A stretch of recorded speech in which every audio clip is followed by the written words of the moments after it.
Sy tovavy ankafarina no iarabanantsika rehetra izay miaraka aminay eto amin'ny Real TV Madagasikara ho amin'ity aliny alahady 20 ny volana febroary taona 2024 ary manasantsika rehetra iaraka aminay hatramin'ny farany atao anatin'ity fandarana manokana izay andraisantsika vahiny manokana ihany koa dia zareo avy eo amin'ny groupement des exportateurs petite mine na ny GEPM izany misa 3 menada ny vahintsika ao amin'izao alina izao ary otron'ireo mpikambana rehetra ao anatin'izany groupement izany vahintsika voalohany resika ampitiavana aza sady ampanajana ihany koa Andriambavilanitra Ramatoa Lalao Randrianarivelo izy moa no filoha mpitantana ny groupement androany miarabanao tompoko ary misotranao nanaiky nasain'ny fandarana eto amin'ny Real TV Madagasikara bo amin'ity alina ity tompoko. Reto mamako reto sy ireo mpikambana rehetra ao amin'ny GEPM izany hoe tsy mbola izahay ireo rehetra izay fa mbola maro dia maro dia tsy adino ireo namana any ivelany izay manaraka n'ilay fandaharana ary ny rehetra izay manaraka an'ity fandaharana ity dia arabaina daholo ihany koa.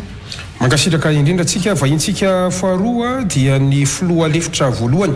Andriamatoa Randriamanga Zaki miarabanao ihany koa tompoko ary misotranao nanaiky nasain'ny fandarana ho amin'ity alina ity.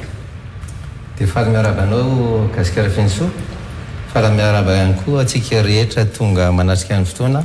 namana mpikambana ao anatin'ny fikambanana ary fiara-miaraba ihany koa reto pro miaraka amiko reto mankasitraka indrindra ihany koa mpieno sy mpijery ny fandaharana any amin'ny toerana misy atsika tsirairay avy any rabatoko. Sotra indrindra tompoko vahintsika fatelo sady farany ny filoha lefitra faharoa Andriamatoa Ravily John Rado miarabanao ihany koa tompoko ary misotranao nanaiky nasain'ny fandarana. Faly miarabanao Gasikara ary faly miarabanao koa na mpanasika rehetra izay tenainay fa iaino amin'izao fandaharana eto izao na ny anatin'ny fitondram-panjakana na ireo namanay izay miara-miasa manatrika etaona na any ivelany dia mino izahay fa tsy hitsangamenatra izay amin'izay zavatra metinay eto satria tena tonga eto izay faly miara-miasa amin'ny Real TV manantanteraka an'izao. Mankasitraka indrindra tompoko arabaitsika manokana ihany koa ireto mpikambana ao anatin'izay groupement des exportateurs de petite mine izay manatrika amintsika atao anatin'ny studio ao amin'izao alina izao solon'ny fifandraisan-tanana zany ho atsika rehetra dia asitsika tehaka mafy be ho fiarabanaka.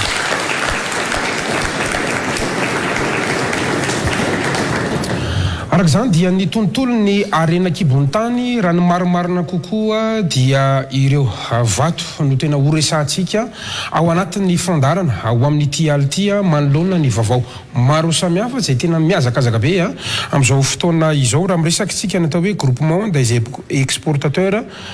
de petite mine dia karazana fikambanana misy ihany koa moa zany ny brao miara-mitantana amin'izy 3 menada manotona antsika eto sady karazana fampafantarana ihany koa ho atsika mpikambana ny brao rehetra zany mba hitsangana kely tsika eo ampitoerana ihany ahitany any tokantrano atsika ho anatin'izay brao mpitantana ny GEPM izay tompoka. Dawary mitsangana kely tsika reo izy ireo itsika tehaka mafy be izy ireo tompoka. Mankasitraka tompoka dia eo ambanin'ny brao moa zany dia tonga dia mpikambana tsotra sa dawary mitsangana daholo zany tsika mpikambana rehetra ao anatin'le izy mba hitany any tokantrano eny ary metsika tehaka mafy be ihany koa izy ireny mankasitraka tompoko mazaho toerana ary eny ary milohany tena hidirantsika ao anatin'ny adihevitra ngamba ndrasiraka ao aloha Ramatoa filoha somary tsara ihany ngamba ny mampafantatra ny makasika an'ity groupement izay tantanina ity tsy voelakory alatsika androany tamin'ny talata ngamba nandray ny foma tamin'ny fotoana fédération moa izy io ho an'ny opérateur minier zany eto Madagasikara eto fa raha miresaka an'ity groupement ity tsika izavy moa zany mpikambana ao anatiny inona ihany koa no mety heverina fa tena tanjona ao anatin'le fikambanana tompoko. Misotranao Gasikara nametraka fanontaniana voalohany indrindra aloha ny groupement des exportateurs ny petite mine dia mpanondrana vato industrialy avokoa zany hoe ny vatomatsy a misy isan-karazany tsy hoe tonga amelabelatra lava fa ataoko fohifohy ny vato a misy isan-karazany misy ny gemme misy ny industriel vatosoa daholo reo fa misy ny industriel misy ny gemme misy semi industriel semi précieuse ka ny ataonay reto zany a dia vatosoa industriel no alefanay ao anatin'ny petite mine nefany a voabango daholo zany na izahay nareo mpanao gemme na ny mpanao volamena na ny mpanao mineure petite mine avokoa ny antsona azy fa izahay zany a miavaka hoe izahay le mpanao industriel zay zany ny entina voaloha ny groupement dia efa 20 taona zao rapitso ny anniversaire mafeny 20 taona ny groupement efa tamin'ny 2015 18 mars 2015 no nitsangana ty groupement ty ny objectif anay a tamin'izany nanangananay azy a dia ady ho an'ny tompontsoanay a so an'ny tompontsoa amin'ny firenena hatrany raha misy zavatra mivoaka ka hitanay fa tsy mifanaraka amin'ny tokony ho atao eto amin'ny firenena dia mitsangana izahay fa rehefa mety a dia mitsangana ihany koa izahay mitehaka fa tsy hoe isaky ny misy olana akory vao mitsangana fa mitsangana hatrany ny GEPM zany a isaky ny misy zavatra mahakasika anay a dia milaza foana izay hoe mety zao na tsy mety zao mahatonga anay manao an'izany a mba ho reniny olona rehetrarehetra ho tsapan'ny olona rehetrarehetra hoe inona tokoa moa zany ty sehatra asa vato ty satria be dia be ny olona manana hevi-diso amin'ny resaka vato dia izay foana no mahatonga anay mitsangana hoe milaza izay zany momba anay hoe ohatr'izao ny nataoty petite mine ty ka hatramin'izay nisy n'ilay GEPM zay alohato filoalefitra voalohany a inona no mety hoe tombontsoa efa nisy trany pisehatra eo amin'izay vato ala industrial izay a tamin'ny fisiny zany GEPM zany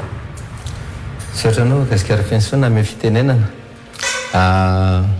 maro a ny zavatra etsika efa nataon'ny groupement ary raha izay fanazavana nentin'ny ramatoa présidente zay a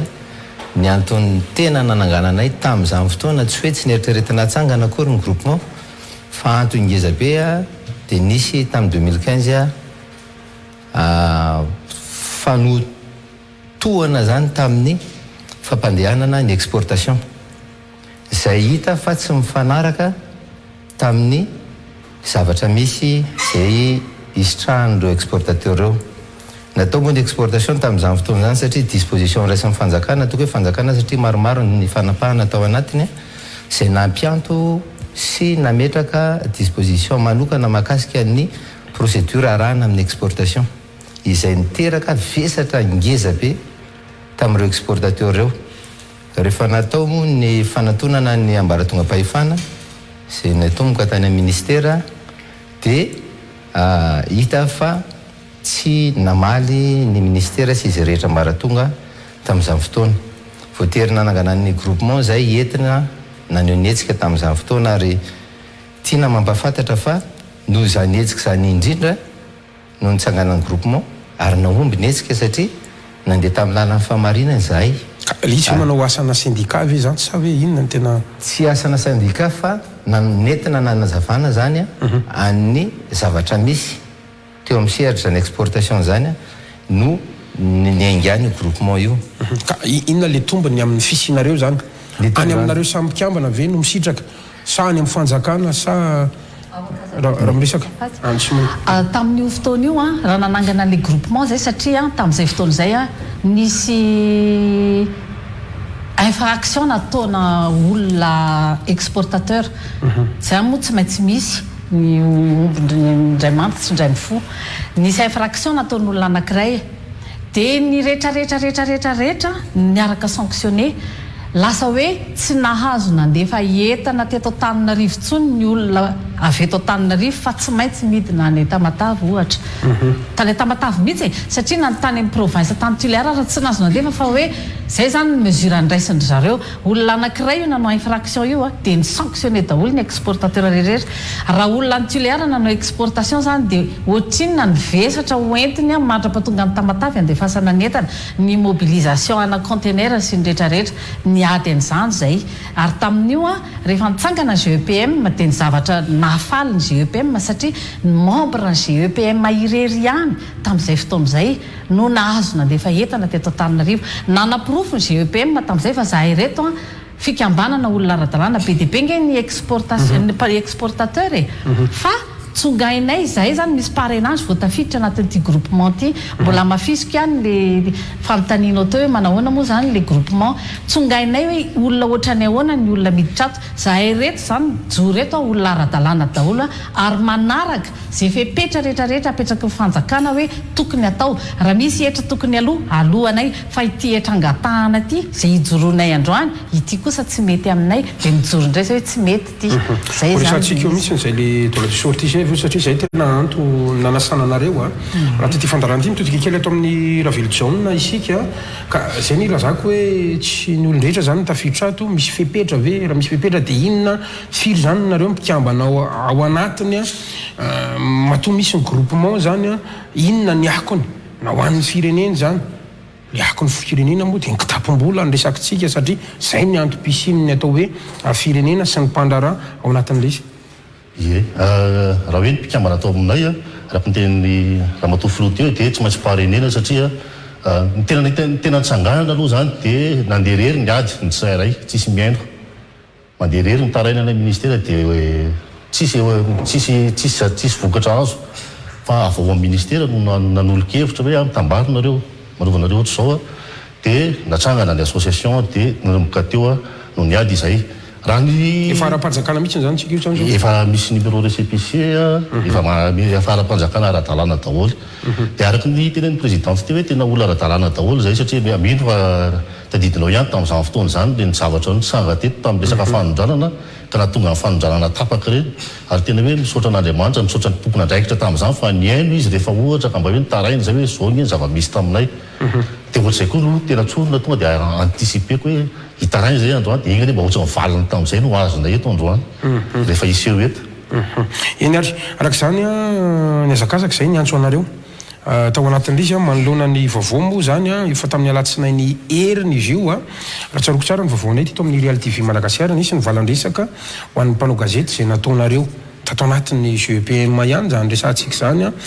nahatonga atsika hoe andao ranga hiakatra fandarana andao tsika ifampiresaka ka milohany teny hidirantsika ao anatin'izay adihevitra zay ho atsika ny tokantrano ihany koa mba ho tafiditra ao anatin'ny adihevitra ho raha atsika aloha ty oronan-tsary fanadidina nataony mpanao gazety ny Real TV Madagasikara makasika an'izao olona ny mpandrara vato eto amintsika izao tokoa vola 500 amin'ny tomba ny fanondranana vato voahodina na aba takin'ny fahatseranana na droit de sortie amin'ireo mpandrara-panondrana vato raha toa ka mahatratra 200 izany ho an'ny vato mbola tsy voahodina na matière brute araky ny nambaran'ny fikambanany mpandrara-panondrana vato androany rehefa nionzay tamin'ny lehibe amin'ny fahatseranana dia nanamafy izy fa 10 ny tena tokony ho izy ny voasoratra ny tany anatin'ny fandaniana lalàna fa ny voasoratra ny anatin'ny le loi de finance aloha zany hatreto ny mahakasika amin'ny brute de 20% na ny 5% na ny 15% na ny 20% dia asianay ny fangatahana fampiatona aloha ny fampiarana ilay note d'application mba ahafahana miomana sady raha toka zay ny azo ilazana azy nefa na iomana ary tsy possible aminay ny anao azy tsy mbola mahazo ny fahazondarana mivoaka ny faritry Madagasikara koa ireo vato ireo dia efa tsy maintsy aloha io vola droit de sortie io be loatra ireo vola takina hoy ny fikambanana ny mpanondrana vato satria efa betsaka ihany koa ny vola tsy maintsy aloha rehefa manangana orinasa sy manao fanondranana efa mandoa izay rehetrarehetra obligation na fiscale na sociale zay rehetrarehetra mahakasika amin'ny fananganana orinasa ambonin'izany arakaraka CAP reo dia efa misy ihany koa ny etra na aba hafa alohany ohatra raha tsy resaka au niveau ny exploitant dia misy ny frais d'administration au niveau ny exportation efa misy ny ristourne et redevance izay azontsika ambara tsara mihitsy fa raha ny ristourne et redevance dia mifanatsahaka ao anatin'ny droit de sortie satria efa alaina any amin'ny fanondranana daholo zany tsy mbola nisy firenena nahitana nanandrenesana izany droit de sortie izany hoy ny fikambanany mpandrara-panondrana vato efa tsy afa-miaina intsony noho izany ireo mpandrara ireo ka nanapa-kevitra ny tsy hividy vato eny fotony intsony ary tsy hanao fanondranana intsony ihany koa taorian'ny fivorim-be izay nataon'izy ireo teny an-tany mena androany vokatra zany fampiarana an'izany droit de sortie zany dia nanapa-kevitra ireo mpanondrana ato anatin'ny CAP ity fa tsy hividy vato intsony ary tsy hanao exportation intsony ao anatin'ny fampiarana io lalàna mahakasika ny droit de sortie io. Rehefa nisy izany dia ny ampaka hatrany fotony ty CPR tya ny akon'izany ary reo olona rehetra hitantsika mpikambana ato anatin'izao fionana izao dia ao anatin'ny fangiry firiana tanteraka satria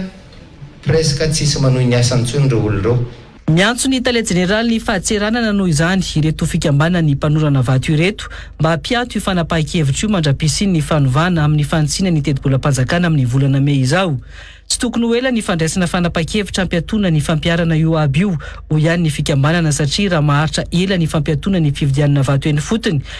ny fanondranana vato dia ho faty ity sehatra ity izay mamelona olona maro eto Madagasikara. Vao maika iba ihany koa ny toe-karem-pirenena raha tsy mandray fanapahan-kevitra aingana ny fanjakana raha ny fanazavana trany. Vonona ho amin'ny adi-hevitra sy ny dinika iarahana amin'ny fanjakana ny famolavolana ny LFR ireto mpandraraha ireto raha nilazaina izy ireo. In'ilay fanadiadiana avy hatrany tonga dia fantaniana ny apetrako. Ny antony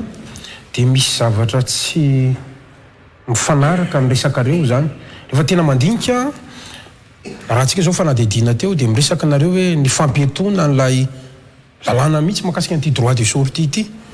dia gaga nefany satria efa nisy ihany koa ny fionanareo tamin'ny ministera ny renan-kibony tany izay namanareo ihany no miresaka fa hoe mangataka ny fampietona nareo na lay suspension resakitsika eto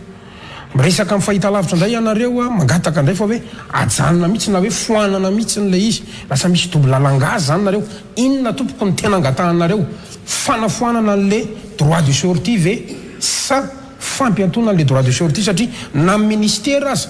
dia gaga taminareo satria zay ministera ozy izy mangataka fanafoanana ny nareo suspension. Inona tena ditavinareo tompoka? Avakazavaiko mangataka aloha zahay suspension ny antony ara-teknika zany lalàna le mivoaka ilay finina moka n'le izy lalàna zany lalàna nefa tsy afaka hoe tonga dia hoe olona miteny tsy afaka foanana amina note fa tsy maintsy amin'ny volana Mey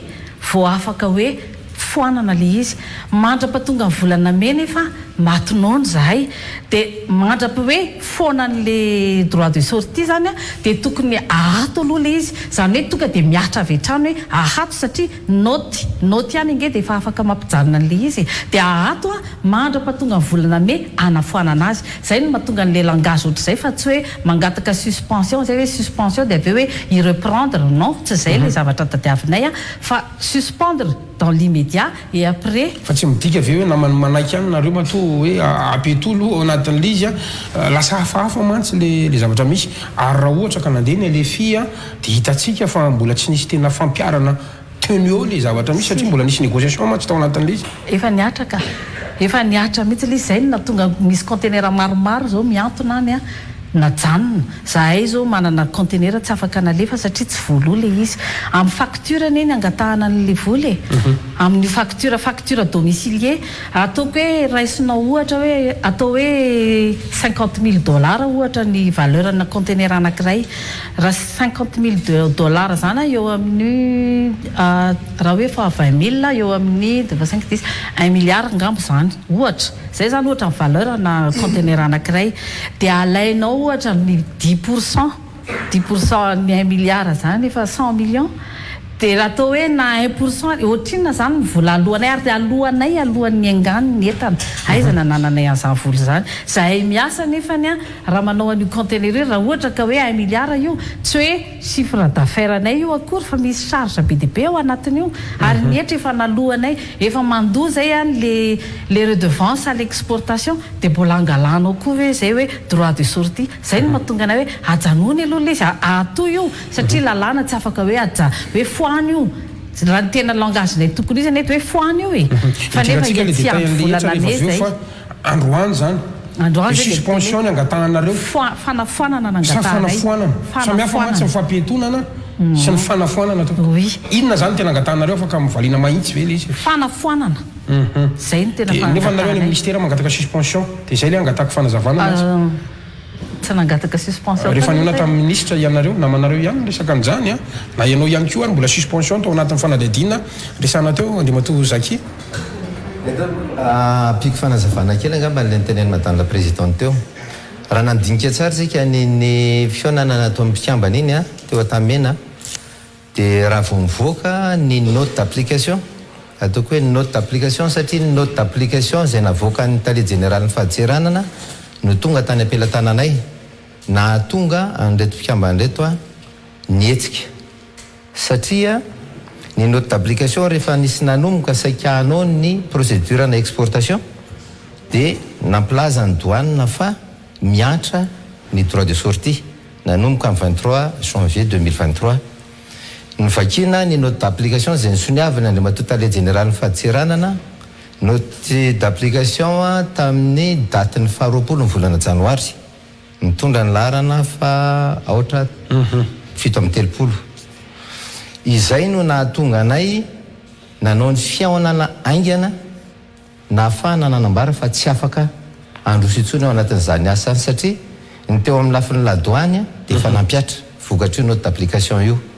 raha antsika malala fa ny loi de finance dia lalàna rehefa namaky ny loi de finance io note d'application izay dia voafaritra ao anatin'ny objet an'io note d'application io ny didim-panapana navoaka ny ACC tamin'ny volana décembre raha tsy diso tany amin'ny faraky amin'ny 20 volana décembre araka mahalalana azy mazava ho azy fa tsy maintsy manomana indray ianao zany fangatahana fanafoanana an'ilay lalàna ary raha ao amin'ny lafin'ny ara-panjakana dia mbola misy dingana maromaro ny atongavana amin'izany ny olana nefany efa nampiariny douane ilay droit de sortie azavaiko tsara zany hoe ny antony nangatahanay aloha n'le suspension tamin'io fotoana io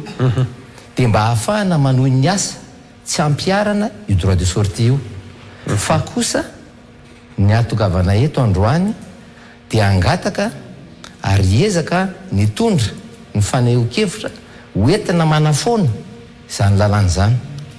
inona ny démarche efa nataonareo makany amin'le suspension aloha mba ahafanareo miasa avy hatrany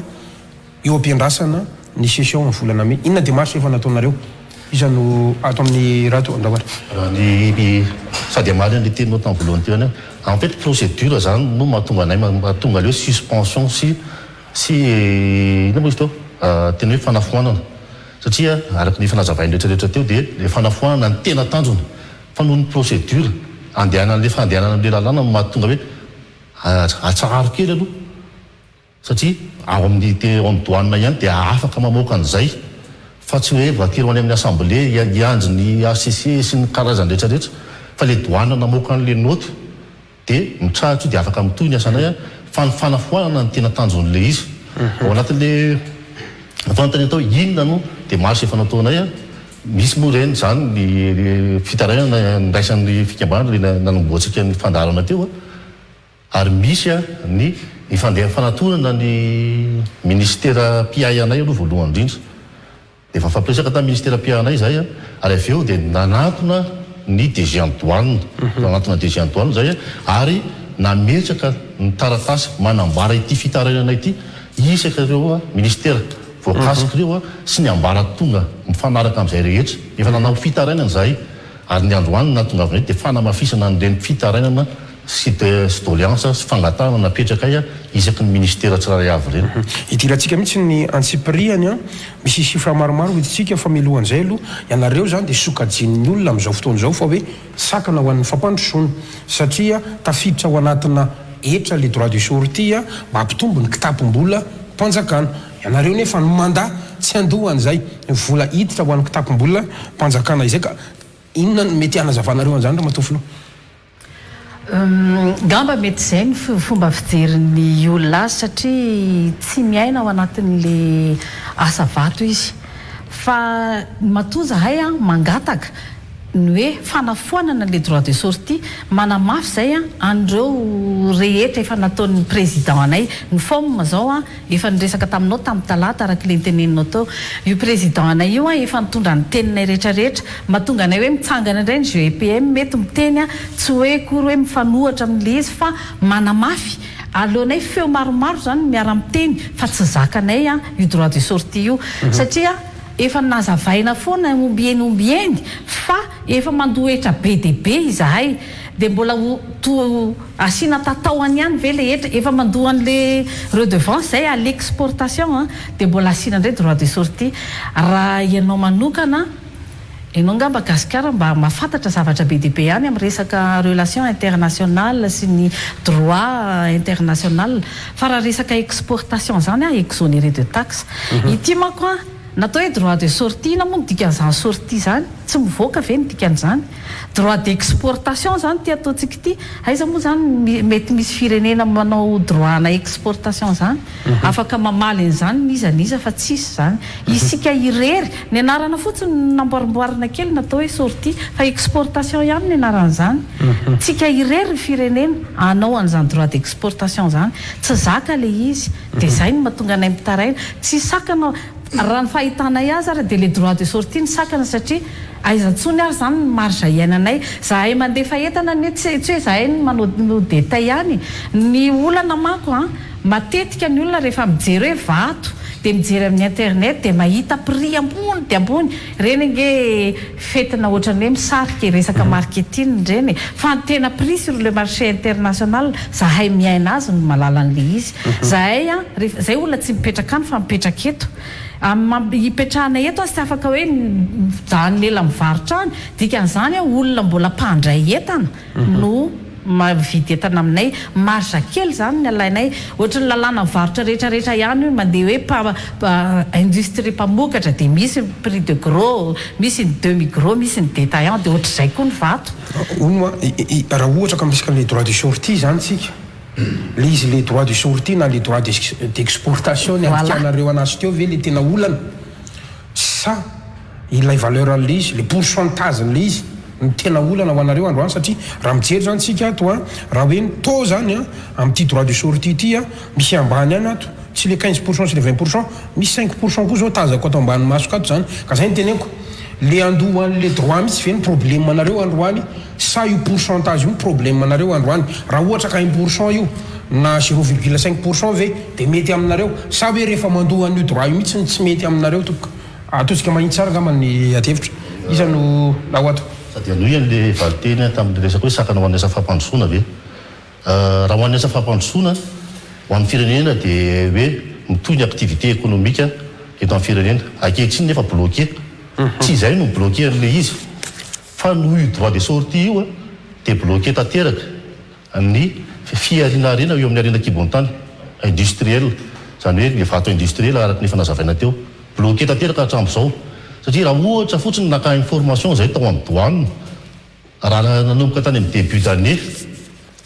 dia misy conteneur tamin'ny herintaona zany minimum 25 conteneurs par semaine no mivoaka ny vato mifangaro daholo tsy voatery zay reto ihany no tratran'le izy fa amin'izao tsika amin'ny teny zao tsy miodina zany ny teo carré-pirenena satria mijanona daholo ny opérateur rehetrarehetra tsy mahazaka ny zavatra io hiditsika ao anatin'le teninao amin'le hoe andovy zay na 0,1 efa nytenen'ny vice président teo efa betsaka nge ny alohanay Andriamatoa Gasikara tena efa betsaka ny alohanay ao anatin'ny zavatra dikan'izay le droit de sortie mihitsy zany no tsy mety aminareo io nge raisiko aminao ohatra hoe nafiry io nafiry averiko aminao fotsiny ohatra hoe izy io nge double imposition ianao zao pikabaly dia raha ohatra hoe tonga aminao ny mivoaka ny facture anao dia andoavanao hetsy iny impôt synthétique ohatra mety alohanao efa tonga ny fotoana ohatra zao dia nefa iny facture iny ihany rehefa avy eo mbola ho taxenao chiffre d'affaires anao ihany rehefa avy eo mbola ho taxenao angalana hetra dia zay no hitakenana hoe tsy mety io zavatra io ary inona ny tena fatiantoko an'io ho an'ny firenena raisitsika ohatra hoe mijery vokatra anankiray tsika ny amin'ny ohatra hoe mangazo fotsiny ohatra manantena ny fanjakana fa rehefa vokatra amin'ny mangazo dia misy impôt le fototra mangazo ary zany ataontsika hoe impôt synthétique le fandoa amin'ny fanavaozana taona ohatra zao dia mbola nalaina indray no ravitoto tonga zay ngamba nytononako azy nalaina indray laingony zay mba le anay zany ho atao ravitoto lasa daholo zany ny anjaranay ray manontolo tsisy nininona ho anay ao anatin'le izy dikan'izany zany raha ohatra ka hoe mitoy io miinsiste ny ao amin'ny faditseranana mamitaky an'io droit de sortie io dia sady votsitra ny impôt satria tsisy activité ho ataonay eo tsisy source tsisy base icalcule eny akory amle etra impôt fandoisa taona no tsy isy io droit de sortie io satria rehefa tsy manao expose tsy ho tratran'io ary tsy isy koa ny redevance sina moa le zavatra redevance sy ny ristourne izy ny vomafy ka andao ary resio lahatra ary zay fefa be dehibe ny alohanareo mbo tantarao kely ary hoe amina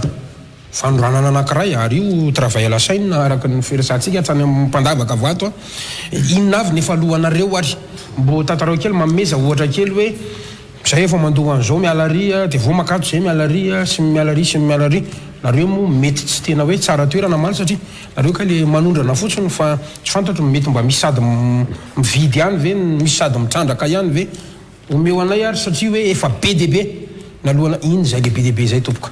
makaiza filisanjato amin'inona détail mihitsiny tsara ho fantatra aloha somary apity kely fotsiny alohan'ny amezana fanazavana zay fangatahanao zay kasikara mahakasika an'le droit de sortie amafisiko satria ny tenako no ny teny tamin'io fotoana io nanamafy fa atsara dia avy eo foanana izay ny tena tanjona noho ny antony mba fijerevanay an'izay sehatra ara-panjakana lalana tsy maintsy ho ale atongavanay an'izay fanafoanan'izay no nahatonga anay nangataka ny fampiatona anankiray nisy fantanina napetraka ho anankiray teo le mahakasika an'le hoe mitondra ny volany anatin'ny kitapom-bola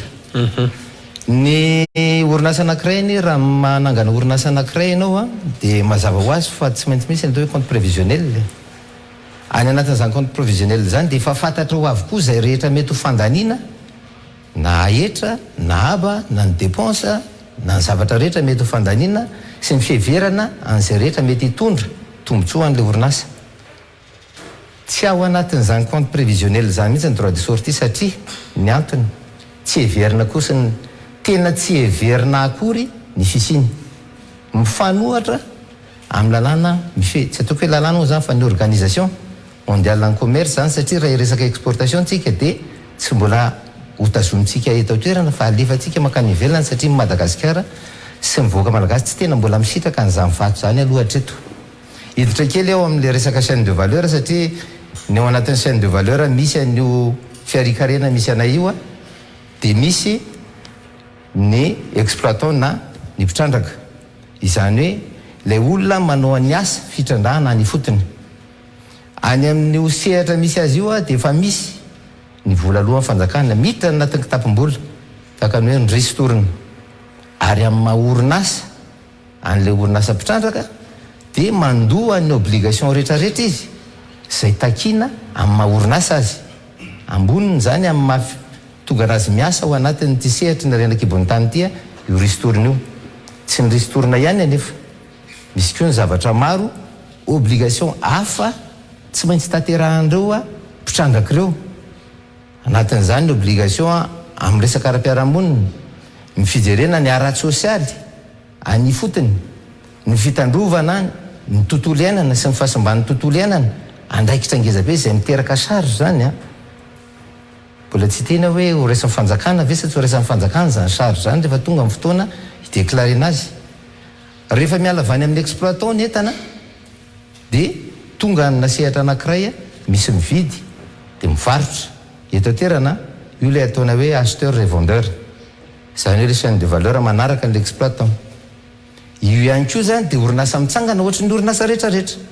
mandoha ny obligation rehetrarehetra ny obligation fiscale ny obligation sociale rehetrarehetra zay mafehany maha-orinasa azy aorianan'izay mbola misy ihany koa ny chaîne de valeur manaraka azy ny mpanodina satria misy ireo vokatra ireo zay moa no mahatonga an'le hoe samy hafa ny nametrahan'ny fanjakana n'lay pourcentage ampiariny any amin'le droit de sortie tonga ao amin'io sehatra io dia manodina indray ho tonga vokatra voahodina na le lazaintsika hoe lapidaire ihany koa dia orinasa mitsangana amin'ny maha-orinasa azy ary mandoha ny obligation rehetrarehetra amin'ny maha-orinasa azy aty amin'ny sehatry ny exportation zay ny ataontsika hoe fihafarany sehatra eto atoerana satria ny exportateur zany no anondrana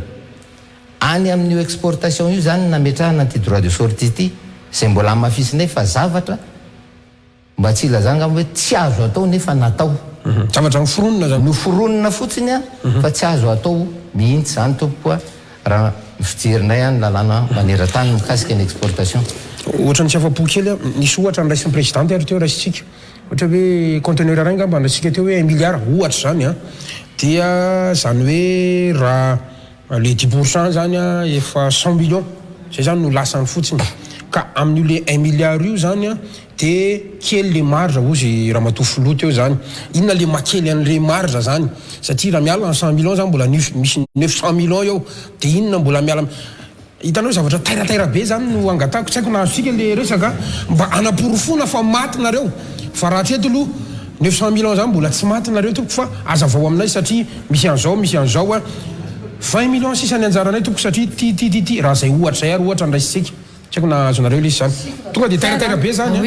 azo ny eny ambodiny sotry azo ny eny andavamamba eny ambotry rohatra any arivary da mahazo daholo tompoko ny chiffre d'affaires tompoko tsy bénéfice karaha hoe 100 millions les conteneurs ohatra ataontsika 100 millions fa sarotra be ny côté le hoe 1 milliard de ohatra hoe 100 millions les conteneurs de 90 millions ve 10 millions zany le nasorona de 90 millions mbola tsy bénéfice nge io fa chiffre d'affaires ao anatin'io daholo ny saratra reo vato reo fidina na resaka transport ary ndraindray ianao ohatra lasa saina hoe na reny gendarme eny an-dalana reny ary misy zavatra be de be mihitsy aloha ka zay mihitsy le tiako tantarainareo mihitsy misy zavatra be de be mihitsy alohanay akoatran'le le aloha ara-dalàna teo mbola misy zavatra be de be alohanay a zay vao tonga any miala any amin'ny carrière nge io vato io zay manko matetika ny olona zany malagasy matetika ohatra alay-panahy miteny hoe tsy misitraka ny arena kibony tany ohatra ny hitako ihany hoe tsy tena azon'ny olona tsara ve ny dika le misitraka ny arena kibony tany eto amin'ny malagasy ny olona vao miala any amin'ny carrière io a mbola misy taterina amin'ny lamosina dodom karamainy reny olona reny efa vola tsy hoe nohaniny akory le vato tsy hoe izy nivarotra le vato fa na izy ny transporté an'iny ary de efa nisitraka izy zay satria karamainy reny mandeha indray ianao a mandeha amin'ny transport mbola karamako iny ny sambo neka niakatra 3 fois plus après un covid ny conteneur de eritrereto tafiditra ao anatin'iny daholo kely sisa le marge anay ary mahatonga any miteny hoe kely le marge anay satria ny prix sur le marché international midina satria vato zany nge produit de luxe aleon'ny olona misakafo tsy zay vidy vato jerena fotsiny be de be ny ampiasana anazy fa hoe vato ve mo hoanina dikan'izay kely zay zany tsy afaka mihoatra tsy afaka mametra zany zay un prix sur le marché international efa misy fetrany io tsy afaka mihoatra an'io zay aty nefa ianao a asianao tatao indray zay de eo de midina ohatra n'iny sisa de raha mbola ampinany lefa ohatra n'iny de mbola alainao koa 10% ohatra n'iny de janona zay de matinareo nisehatra resam-pirenena mbola hidirantsika avy eo fa alefatsika tsikelikely aloha zao le tranga misy ary zany am'izao fotoana zao a mijery a zany satria tsy maintsy lasa nijery ho azy an'ilay lalàna ny ale filo ny eto ampilatanantsika aloha hatreto a dia napitran tsara zany lay pierre caractère industriel reto zany a nametrana n'io zavatra maro samihafa io fa le lampiderany resantsika teo a 5% izay raha tsy diso a ao anatin'ilay izy zany ono a so de mba mila voatsiary any nareo na fakamonana satria mety ho politika mpanjakana ihany koa izy zany mba appréciana anareo mba hanodina n'le vato eto an-tanàna fa le bruta foana ka ny nareo io zatra n'le bruta de rehefa tonga nivelany le izy a de ahodin-drala zala no misitraka lafo be izy miverina eto am'izay avy eo a ka so de politika mpanjakana mba appréciana kosa ary anareo mpandrarà mba hanodina n'le vato eto an-tanàna zay vao produit fini ny lasany a lay a droit de sortie topoka izy zany mety afaka samy mamaly daholo kasika an'izay nga Madagasikara mety fomba fijery fanjakana tokoa zay mety tsy afaka anadisona azy fa ny anay ny zavatra misy no resahana mbola averiko any aloha hoe fametrana zany droit de sortie zany de zavatra tsy heverina akory ny fisiny raha miresaka tsika hoe raha ohatra ataotsika hoe politika mpanjakana ny fampandoavana le 5% amin'ny produit transformé raha politika ve Gasikara no atao tsy mifampirisihana andreo gasy reo sy mafanomezana azy ny moyen fahafahana manodina manatevina ary manatsara ny orinasa entina manodina eto toerana an'izany vato zany fa mifanerena satria fampandoavana amin'ny vola aloha dia aloha mazava tsara fa fanirena ary fanampiny atao hoe fanampiny amin'ny vola aloha nefa zahay aloha tsy mieritreritra ny andoha mihitsy satria mazava ho azy fa tsy ho aminay io a dia zavatra tsy tokony aloha ny obligation anay a any anatin'ny bénéfice no anomezana ny impôt ho an'ny fanjakana fa tsy any amin'ny vola maty mihitsy tompoko tsy any amina chiffre d'affaires ary zay mampatonga any amin'ny teny hoe tsy misy zany fangalana aba any amina chiffre d'affaires mazava ho azy fa voalaza teo hoe fa kely de kely marge fa tsy resaka marge akory a fa tsy azo eritreretiny zany ahoana mora ataontsika ohatra kely anankiray misy orinasa anankiray ataontsika eo anatin'ny régime mana impôt synthétique izy 5% en chiffre d'affaires mety ho fitan'ny fanjakana ihany manko le opérateur 5% en chiffre d'affaires ozy a no alohanao fa misy ny fikajiana izany ny réduction d'impôt tamin'ny fandaniana nataonao nahazahoanao mivarotra an'io chiffre d'affaires io mitovy amin'izany ihany any amin'ny régime du réel any amin'ny impôt sur le bénéfice any amin'ny bénéfice no angalana no ny impôt alohanao fa tsy ny any amin'ny vola maty akory vola maty tiako tenenina hoe le chiffre d'affaires dikan'izay ve zany tokony any amin'ny bénéfice no icalculena ny etra ve zany inona ny texte na lalàna iargument amin'tinareo ny zavatra azo miambaratra anatin'le arena setriny arena kibon'tany a zavatra anankitelo ngeza be ngamba no fangatahana satria misy moa ny ministera mpiay anay a dia ny ministera ny arena kibon'tany zany a mametraka n'ireny condition rehetrarehetra reny a voalazako teo ny any amin'ny sehatry ny mpamokatra any amin'ny sehatry ny exploitant misy ny frais d'administration alohan'izy ireo misy ny ristourna alohan'izy ireo akoatra ny maha-orinasa azy averiko tsara akoatra ny maha-orinasa azy zany akoatra n'le impôt sur le bénéfice alohany amin'ny maha-orinasa azy aty amin'ny exportation izahay a misy ihany koa ny ristourna ny redevance à l'exportation efa alohanay izay miditra amin'ny kitapom-bola ny ministère akoatra ny etra izay efa alohanay amin'ny maha-orinasanay ny dikan'izany aminay a tsy tokony tsony hisy zavatra hafa indrindraindrindra moa ny hoe fametrahana n'izany taxation au niveau ny chiffre d'affaires zany a dia hitanay hoe zavatra angambany mba manana olona manana fahalalana sy fahaizany tsika nandinika angamba ozy a fa mety hoe fananiana ve famonona anreto mpandrarà reto tsy fantatro a fa ho aminay izany mampatonga any amin'ny jour eto androany a dia tena hoe taratra zany resahako ankasikary zany misy anampiana kely hoe fanontaniana napetraka ao teo hoe sao dia politika mpanjakana aprisiana n'le opérateur zany a androdina n'le vato a eto toerana voalohany indrindra aloha ny fametrahana n'le droit de sortie raha ohatra ka hoe fanjakana zany a tokony hoe mandinika resaka balance commerciale inona moa ny atao hoe balance commerciale resaka fifandanjany ny importation sy ny exportation mahatonga ny firenena ohatra hoe raisitsika zao Allemagne mandroso satria ny azy ny exportation be dia be ny politika mpanjakana tokony ataony zany tsy mifangalana hetra aminay fa fampirisihana ny exportation amaivanina ny exportation fa tsy voamay asiana karazana hetra be dia be dia miemitra ny olona zay aloha zany tokony ho politika mpanjakana manina zao io zao misy an'le droit d'assise maninona tsy asianareo resaka mihitsy n'le droit d'assise fa le droit de sortie foana resahanareo a ao anatin'ity tantara ity nefa antsika raha miresaka droit d'assise a zany koa nge fiarovana ny tsena anatiny zany ary zay mihitsy ny politika ny atao hoe droit d'assise a fa ianareo zany tsy fantatra sa mety tsy voafianareo zay le tsena iraisam-pireneny zay afaka manao comparaison ary ve nareo androany ohatra hoe raha Brésil zany misy vato zany a Thaïlande misy vato zany a izy daholo be dia be zany reo dia andao ary me comparaison kely satria za zao gaga hoe na ny fomma na ianareo GEPM samy tsy nanisy resaka an'ilay droit d'assise fa le droit de sortie daholo mipetafana ao anatin'le zavatra misy lasika ngamba mifitenena ao anatin'izay a sady miditra ao anatin'le hoe politika mpanjakana andray fitenena ao anatin'iny ihany a araka nefa nytenenina namana teo dia raha ho anay manokana zaki moa zany nazava teo tena hoe ho an'ny impôt synthétique raha situation ny droit de sortie io tsy déductible ntsony zany ny impôt synthétique dia tsy manaika izy charge déductible ho anay manokana raha za personnel tena tratra n'io mihitsy ka personnel zany ny impôt synthétique satria za tsy manana chiffre d'affaires plus de 200 millions d'ariary dia ho anay manokana zany vao maika avesatra raha miatso droit de sortie io satria ny impôt synthétique dia tsisy saza miteny ihany ny DG ny impôt rehefa ohatra ka hoe mba manao fitaraina tany zay misy 2% mba déductible anana kely fa rehefa tonga eny amin'ny receveur ty chiffre d'affaires nareo dia 100% dia zao ny aloha tonga dia le chiffre d'affaires tratra an'izy ary ho anay impôt synthétique tena mavesatra io satria tena tsisy ho anay tsony mihitsy ao anatin'le izy raha hoe politika mpanjakana izy dia araka ny tenen'ny présidente teo tena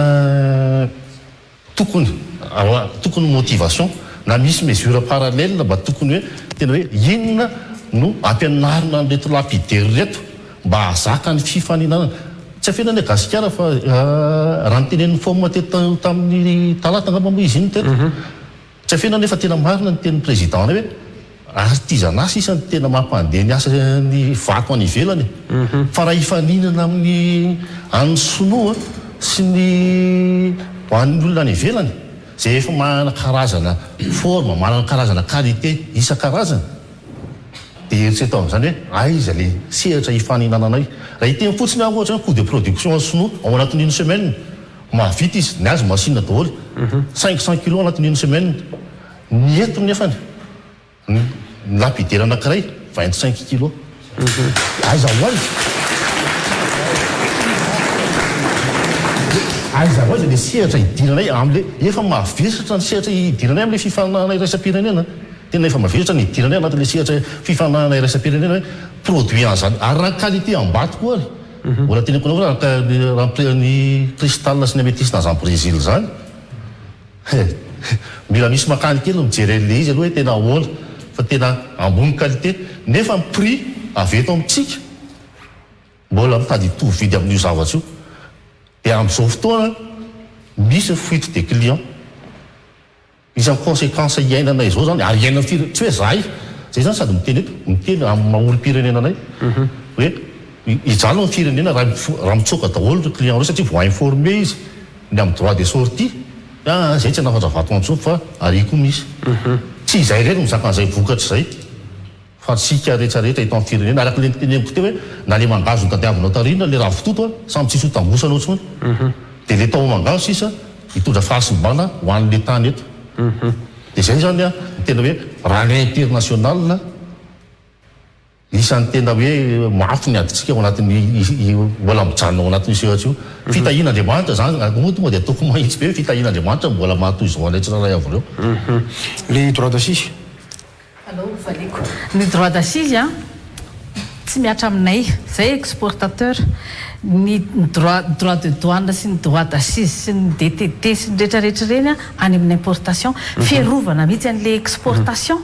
droit d'assise kasindrina mantsy hoe fiarovana tsena anatiny izy manina tsy natsinareo resaka fa tia dia ho asiko satria izy tsy aminay fa ny importateur ny tena mijaly amin'ny droit d'assise iny amin'izay mba protection douanière ataon'ny fanjakana zany iny amin'ny vokatra eto toerana zany hoe raha mampiditra entana eto zany le olona dia mba hoe ny zavatra vita malagasy ny tsara kokoa fa saingy kosa ny vato tsy mbola ny gasy ny consommateur final ny vato dikan'izany tsy maintsy exportation mba isiny le resaka balance commercial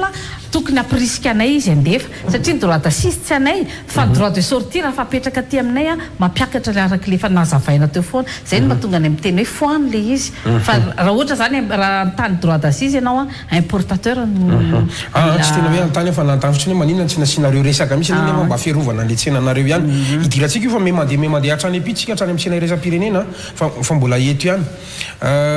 maty zay ozy ianareo ary tany avalandresaka ho an'ny mpanao gazety zay ny lazantsika hoe betsaka no manaraka ny fandarana androany misy mpitondra fanjakana misy technician ao ianareo ve tompoko afaka mamoaka androany hoe misy stock taraiky ve any satria président fomba zao teto ny teny mihitsy zay dia misy stock taraiky ao zay manana stock ao ka mba tia antany kely tsotra fotsiny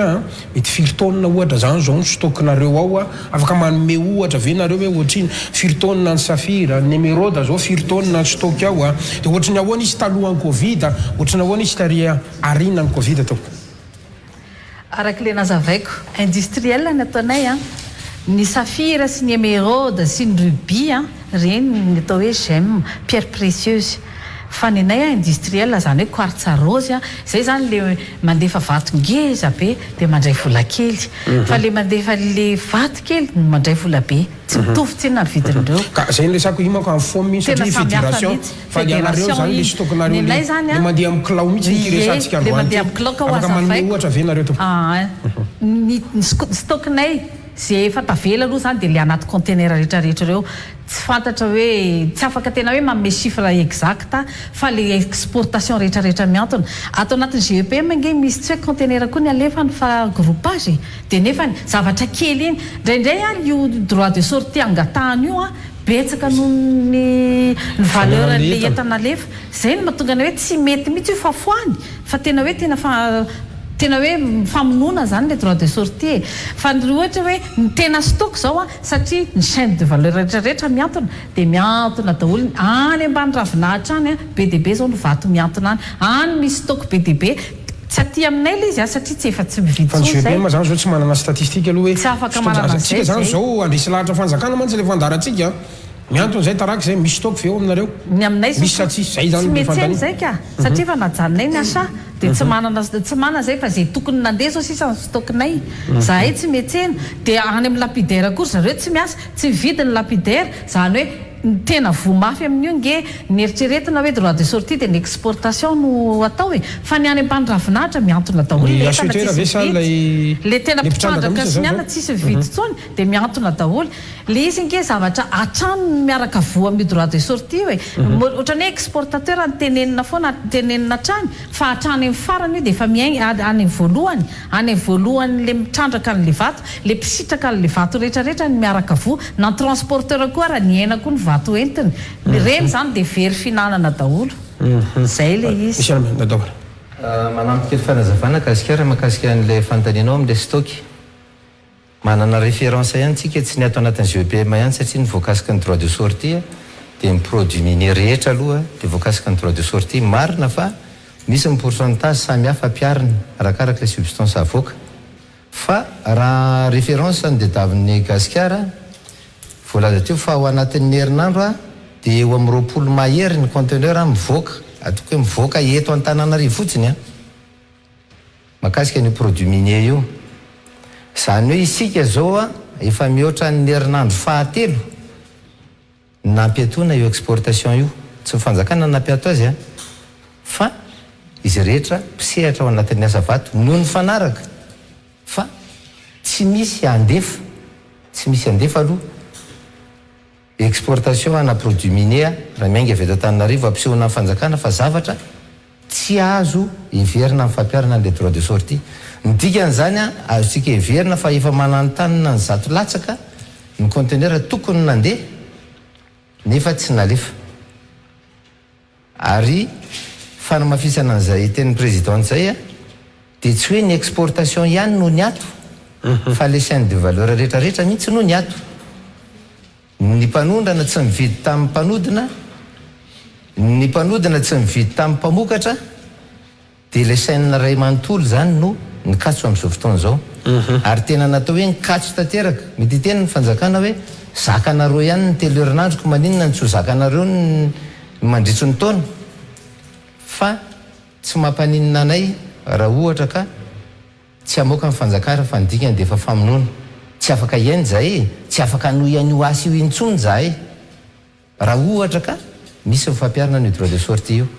mazava ho azy zany ary fantatra ny fanjakana zany tsy afaka anoian'io asy io intsony zahay dia mazava ho azy fa olona manatapitrisa ny olona misehatra ao anatin'io arenakibon'ny tany io metomboka hatrany amin'ny mpitrandraka eny ary mazava tsary ay misy anam-penikera misy fanamariana kely tiako lazaina sao dia mantsy ny misy olona diso eritreritra hoe rehefa arenakibon'ny tany dia hiaran'le droit de sortie ny tena mampalahelo amin'izy ity manko ny petite mine ny tena hiaran'le droit de sortie fa ny grande mine zany hoe ireo mpitrandraka lehibe ireo nge tsy mandoha an'le droit de sortie dia zahay madinika zany ny ministera nisy tamin'ny teo aloha teo zany nametraka hoe tamin'ny namolavolan'ny code minier zany dia le izy moa mbola tsy mivoaka mba tsisy idiranay zany fa tsy mbola mivoaka izy fa nametraka hoe ny petite mine alao sitrahany malagasy raha ohatra zany alaim-panao hoe alao zay antso investisseur zany hoe ampiroborobo ny grande mine dia amono le rehetrarehetra zany mety hoe be dia be ny vola alohan'ny grande mine fa vitsy ny olona miasa ao fa zahay petite mine mety hoe kely ny vola ampidirinay fa ny vahoaka malagasy mihitsy no miasa ao anatiny io satria tsika eto Madagasikara ny mbola économie agraire mpamboly dia rehefa tsy maitso ahatra manao vato daholo ange any ambany ravinahitra any reny rehetrarehetra reny misitraka n'io arena kibon'ny tany io ka raha vao bloqué zay raha vao bloqué zany zahay dia ny malagasy tena le malagasy tokony hisitraka mihitsy zany io bloquéna io ny dikany satria zahay ny mampandeha n'io asa io zahay ny miara-miasa amin'olona any ambany ravinahitra fa raha grande mine zany ange machine ny azy miasa ka raha ohatra hoe makabrita le olona dia travailleny any machine ny azy miasa nitsika zany mbola mahatsara nitsika mbola le hoe vita asa tanana tena valeur lehibe mihitsy zany ho an'ny vahiny hoe asa tanana ny malagasy fa tsy vita machine fa afaka manana ny dolo kwatsaro zany nge ohatra manana daholo ny pays rehetrarehetra fa ny Madagasikara tian'ny olona na dia ratsiratsy kely ara le qualité satria ao le valeur le tanana zahay zany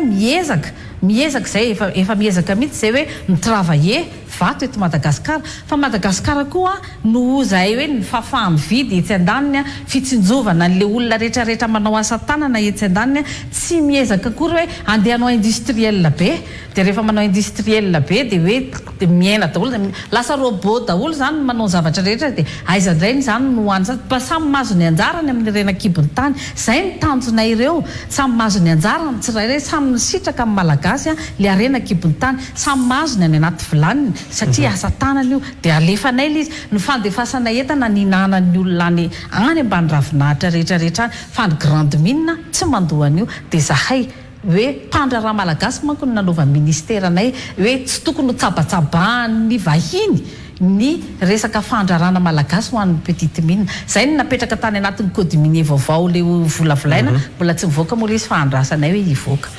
ka zay indrindra no afatsika miditra any amin'ilay ataontsika hoe akony asanareo indrindra fa ianareo zany exportateur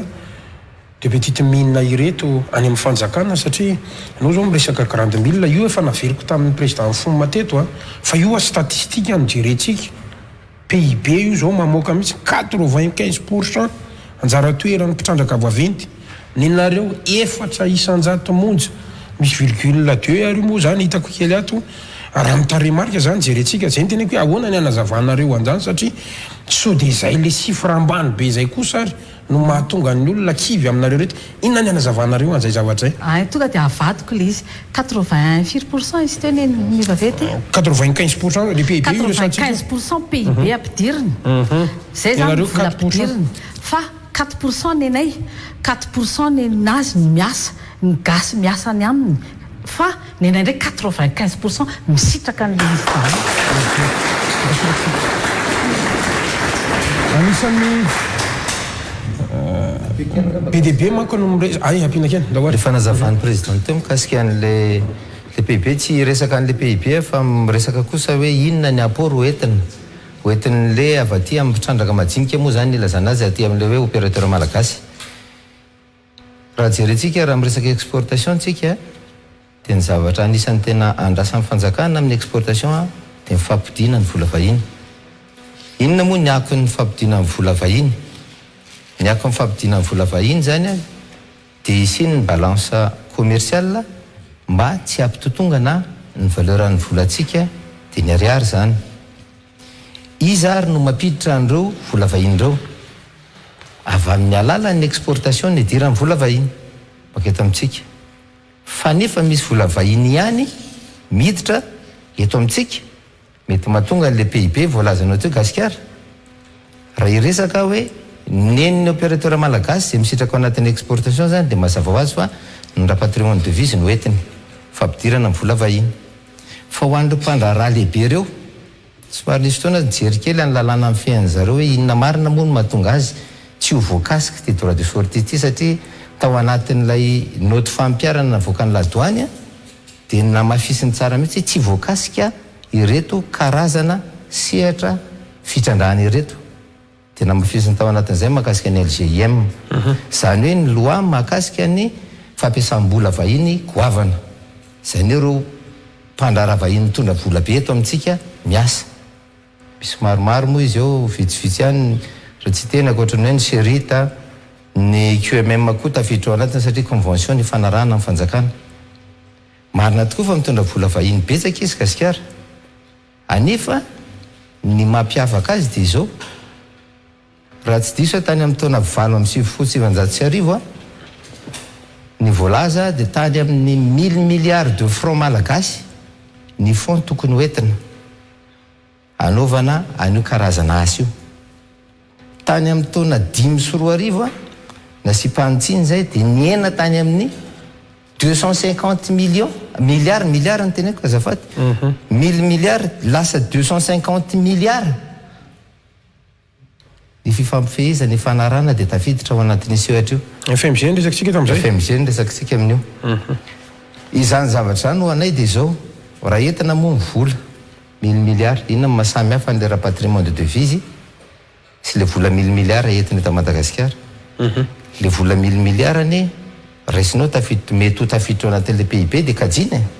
fa ile 1000 milliards ane Gasikara le investissement entiny no andeha ho ampiasainy avoakany na dia vidy fitaovana ary any ivelany ividy fitaovana izy dia avoakandray le 1000 milliards ividy ny outil izy dia ivoakandray 1000 milliards sy rehetra mety ho fandaniny afarany avy any ivelany mazava ho azy fa rehefa ividy izy tsy maintsy mandoha vola any ivelany ividana azy fahitatoerana tsy misy an'le vidina avoakany makan'ilay satria le mpivarotra any ivelany inona nefa ny tokony ho tanjona any amin'le balance commerciale moveny tsy hitazomana an'le vola vahiny betsaka na ataoko hoe stokona devise aty amin'ny banque foibe Madagasikara mba hampahazo aina ny volantsika malagasy dia ny ariary fa ampidirina aloha le vola be dia avoaka rehefa avy eo dia inona moa zany ny tena hoe azo firenena malagasy ao anatin'izany androanitsika milamina zany satria be da be ny réserve-na devise amin'ny banque centrale raha pitso izy ividy entana dia ianao ve dia afaka mefy azy izy ka tsy maintsy vidy machine ko inona no ampiasaiko dia vidy machine amina vidiny lafo be izy dia avoaka an'indray le vola ka itsika moako tsy afaka hifaninana amin'ny vaventy fa ianao manko miresaka an'izay raha patrimoine de devise zay atsika aloha na tsy titsika ny matozakia hatreto aloha raha ny statistika dia ny ampahany betsaka amin'ny vola vahiny miketo aloha na titsika na tsy titsika dia reto fitrandrahana vaventy reto fa ny olana zany androany lasa ohatry ny misy aminareo ary tsy mampody an'izay vola zay nahoana nareo tsy manao an'le raha patrimoine de devise ny trésor mamoaka statistika fa ho an'ny petite mine zao 10,100 ny statistika voaraiko ato 5% ny déclaration ny trésor zany no fahatsika amin'resaka zay inona zany ny anazavanareo ao anatin'izay zavatra zay zay ray ny faharoa dia zao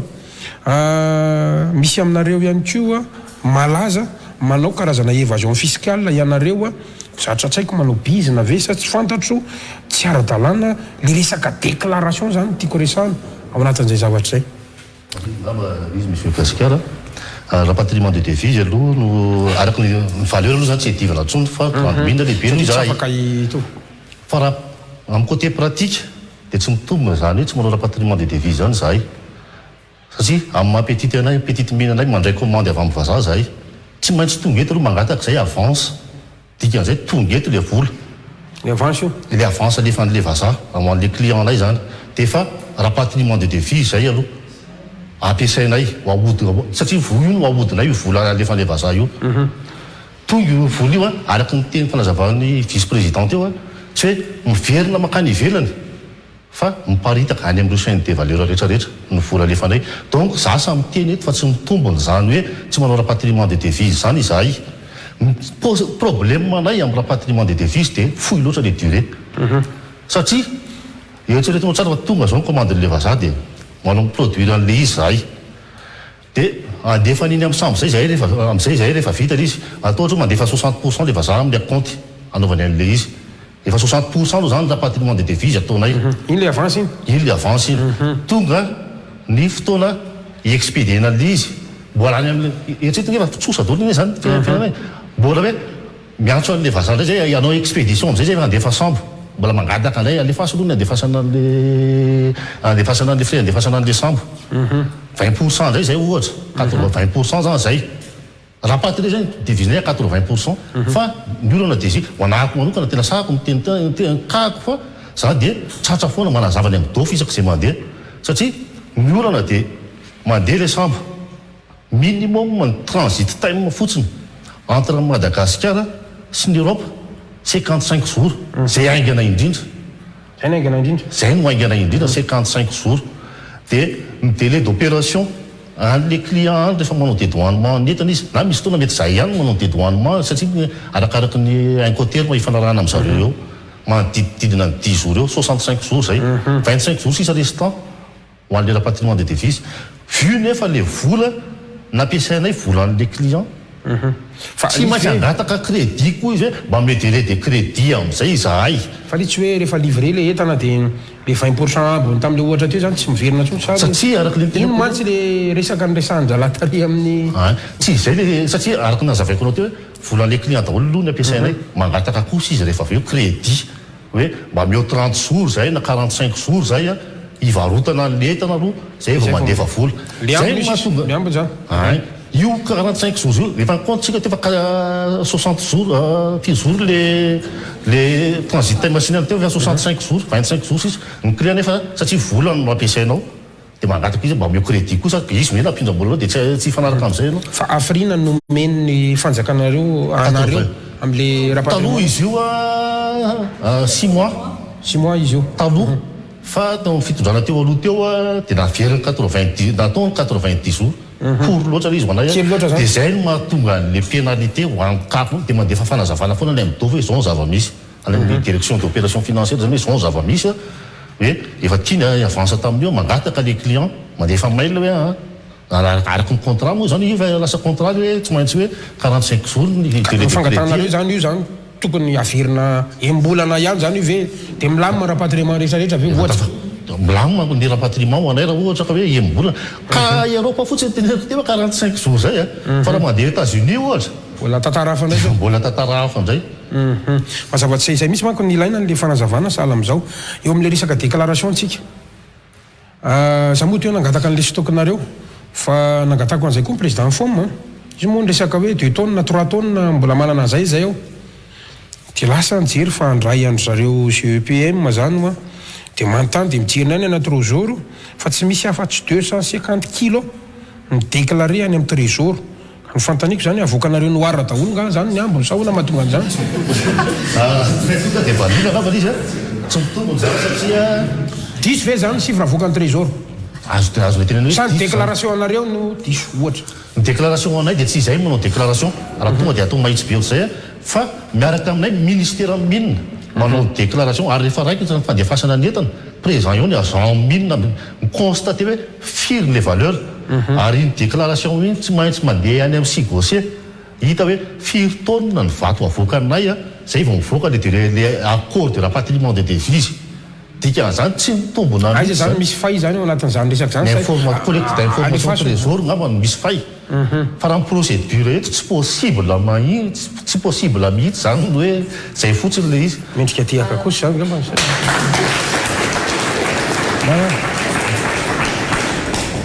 somarana manokely ahako an'izay resaka hoe aiza ny misy fay le izy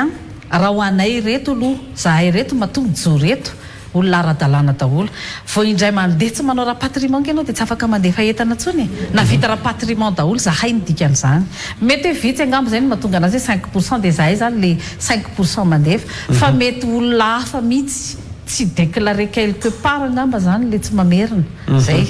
tsy fantatro iny ilako ny tsiny manaraka izany rehefa mandefa entana dia tsy rehefa tonga ry amin'ny douane ry tonga any amin'ny port any anie io entana io ka tsy mahazo mitsofoka anaty sambo raha tsy liquide misy hoe liquidation zany hoe na ny douane ara zany mahafantatra ny tonnage rehetra lefanay dia zahay ny douane zany mahafantatra ny tonnage ny sigosie mahafantatra ny chiffre anay zahay manao rapatriement dia tsy fantatra etso zany hoe tsy anjaranay zany mahafantatra hoe iza ny nanome an'ilay information tany amin'ny trésor fa raha zahay ara-dalàna zay ny chiffre anay ara-dalàna ity ihany koa mbola olana ray ny mpanao gazety moa zany tsy ao anatin'le secteur zay fa dia maka information ataonay inona tena problème nreto petite mine reto dia miresaka izy zany fa ny olana ihany koa zany zay angatahany vahoaka androany fanazavana avy aminareo groupement dia nyresaka déclaration anareo ihany koa zany eo zany tsika moa miresaka an'le hoe zay maray zany anisan'ny tena qualité tsara fa le anina dintsika nyresaka an'le corindon nga manisy teo sa inona le corindon le mbola somary ratsiratsy tsy hoe ratsy qualité moa zany fa ambanimbany le somary ambanimbany fa anisan'ny fomba fiasanareo zany zay ma business man ngasa ahoana déclarenareo corindon le izy nefa zay manny ao anatiny sotro zany ahoana ndray ny fipetraka zay zavatra zay ny fanazavana izy reo ny akamaron-jareo ozy izy manao faux déclaration lazay fa corindon le izy nefa misy zay ao anatin'le izy pour foy aminay androany ny ma ara-dalàna anareo ozy raha matofilo ndry mato zaki vice président sa atao am'rato sa izy no angamba nentina naporofona zany gasikara dia tsotra rehefa manao exportation ianao dia mazava ho azy fa misy ny procédure tsy maintsy arahana le procédure arahana zay dia mitomboka any ministère mine zany any ministère mine misy ny atao hoe constatation alohan'ny anaovanao ny taratasy fandefasana netana any amin'ny ladoany ary zay mahatonga ny ministère mine mamoaka nyreny certificat isan-karazany reny de conformité satria izy ny manana ny olona mahafantatra mahafeha any ovato sy ny arenakibony tany ary mametraka ny anarana sy ny valeur mifanandrify aminy le constatation io mbola avoany emballage zany alohan'ny emballage zany mbola tonga mihitsy aminao dia mijery ny entana dia hitanao le entana tonga ny mine zany mijery azy izy avy ny entanao alefa dia retreto eny ary atsangano ny facture d'exportation anareo izy avy no manatrika eo am'izay ny mine aloha ministère mine aloha zany manatrika am'izay fotoa zay satria constatation amin'ny ministère mine alohan'ny anao exportation ianao manko mazava ho azy fa tsy maintsy misy autorisation avy any amin'ny ministère mine na ahafahanao manondrana ny letana hoaondrana zany hoe fantariny dia jereny maso misy engagement miaraka amin'io gasikara ataon'ny exportateur hoe tsy miova intsony io entana io rehefa tonga any amin'ny ladoany inona ny zavatra mitranga rehefa any amin'ny ladoany andefa ny entana ianao mbola miverina fandrona ane le constatation ataony visite indray ny anarany irahana amin'ny ladoany zany hoe tonga eo indray zany ny agent mine miaraka amin'ny ladoany jery indray mandeha indray mbola tsy ambale ihany izy eo say efa mbola tsy mandeha izy eo fa mbola vao eo ampanaovana ny taratasy fandefasana ny entana ary anisany zavatra tena nampikaikaika nyreto mpandraraha reto moa dia rehefa vita ny formalité momba ny fandefasana ny entana mbola misy fanokafana indray mandeha ndray any atao masina any amin'ny seranana any entana mitovy amin'le asa nataon'le fanjakana efa ao anaty conteneur io efa anaty conteneur io magavanay dia hoe fa maninona moa no hoe efa siny doanina selage mihitsy ilay conteneur miala ty Antananarivo ohatra dia sokafany indray mandeha indray rehefa tonga move tsy mifampatoko ny doanina Antananarivo sy ny doanina Tamatavy ohatra dia maninona ny averina sokafany indray mandeha ary inona ny dikan'ilay plombage io zany no magaga izany rehetrarehetra zany inona nefa ny problème amin'izy le misokatra ty dia misokatra any inona ny olana zao zany ny zavatra tena mitranga gasikara be da be moa ny olana ao anatin'le izy rehefa manokatra hitany ianao dia mazava ho azy fa aza vola izy ohatrany tesitra masina reko za manontany aza tsy fantatana hitany gasikara ao anatin'le entana zany ataontsika misy entana anankiray zany efa mifono vita ny constatation nataon'ny mine vita ny visite douane atsofoka anaty conteneur alefa ny conteneur maka atao masina plomben'ny douane tonga ny atao masina sokafany indray mandeha rehefa sokafana satria te hijery indray zare sokafana hatramin'le entana indray ho hitan'ny masony zany hoe potehana indray ilay emballage inona ny zavatra mety mitranga tsy ny fampotehan'ilay emballage ihany fa mety hiteraka fampotehan'ilay entana mihitsy satria misy manipulation ana entana koa atao mety izy koa fahaverezana entana mandritra ny fotoana izay mbola hijereny zareo anazy indray mandeha ny nareo manatrika ihany amin'ny olo any Tomasina sa tsy manatrika nareo le exportateur amin'io ny exportateur afaka manatrika fa mazava fa tsy maintsy misy olotena ny transitaire farafaratsiny fa le fomba fanaovana an'izay zavatra zay miteraka fahasomban'ny emballage fahasomban'ny entana fahaverezana entana ary indrindraindrindra amin'ny fotoana moa zany mazava ho azy amin'izay tiany zareo anaovana azy dia eritreretinao gasikara fa le conteneur ambony camion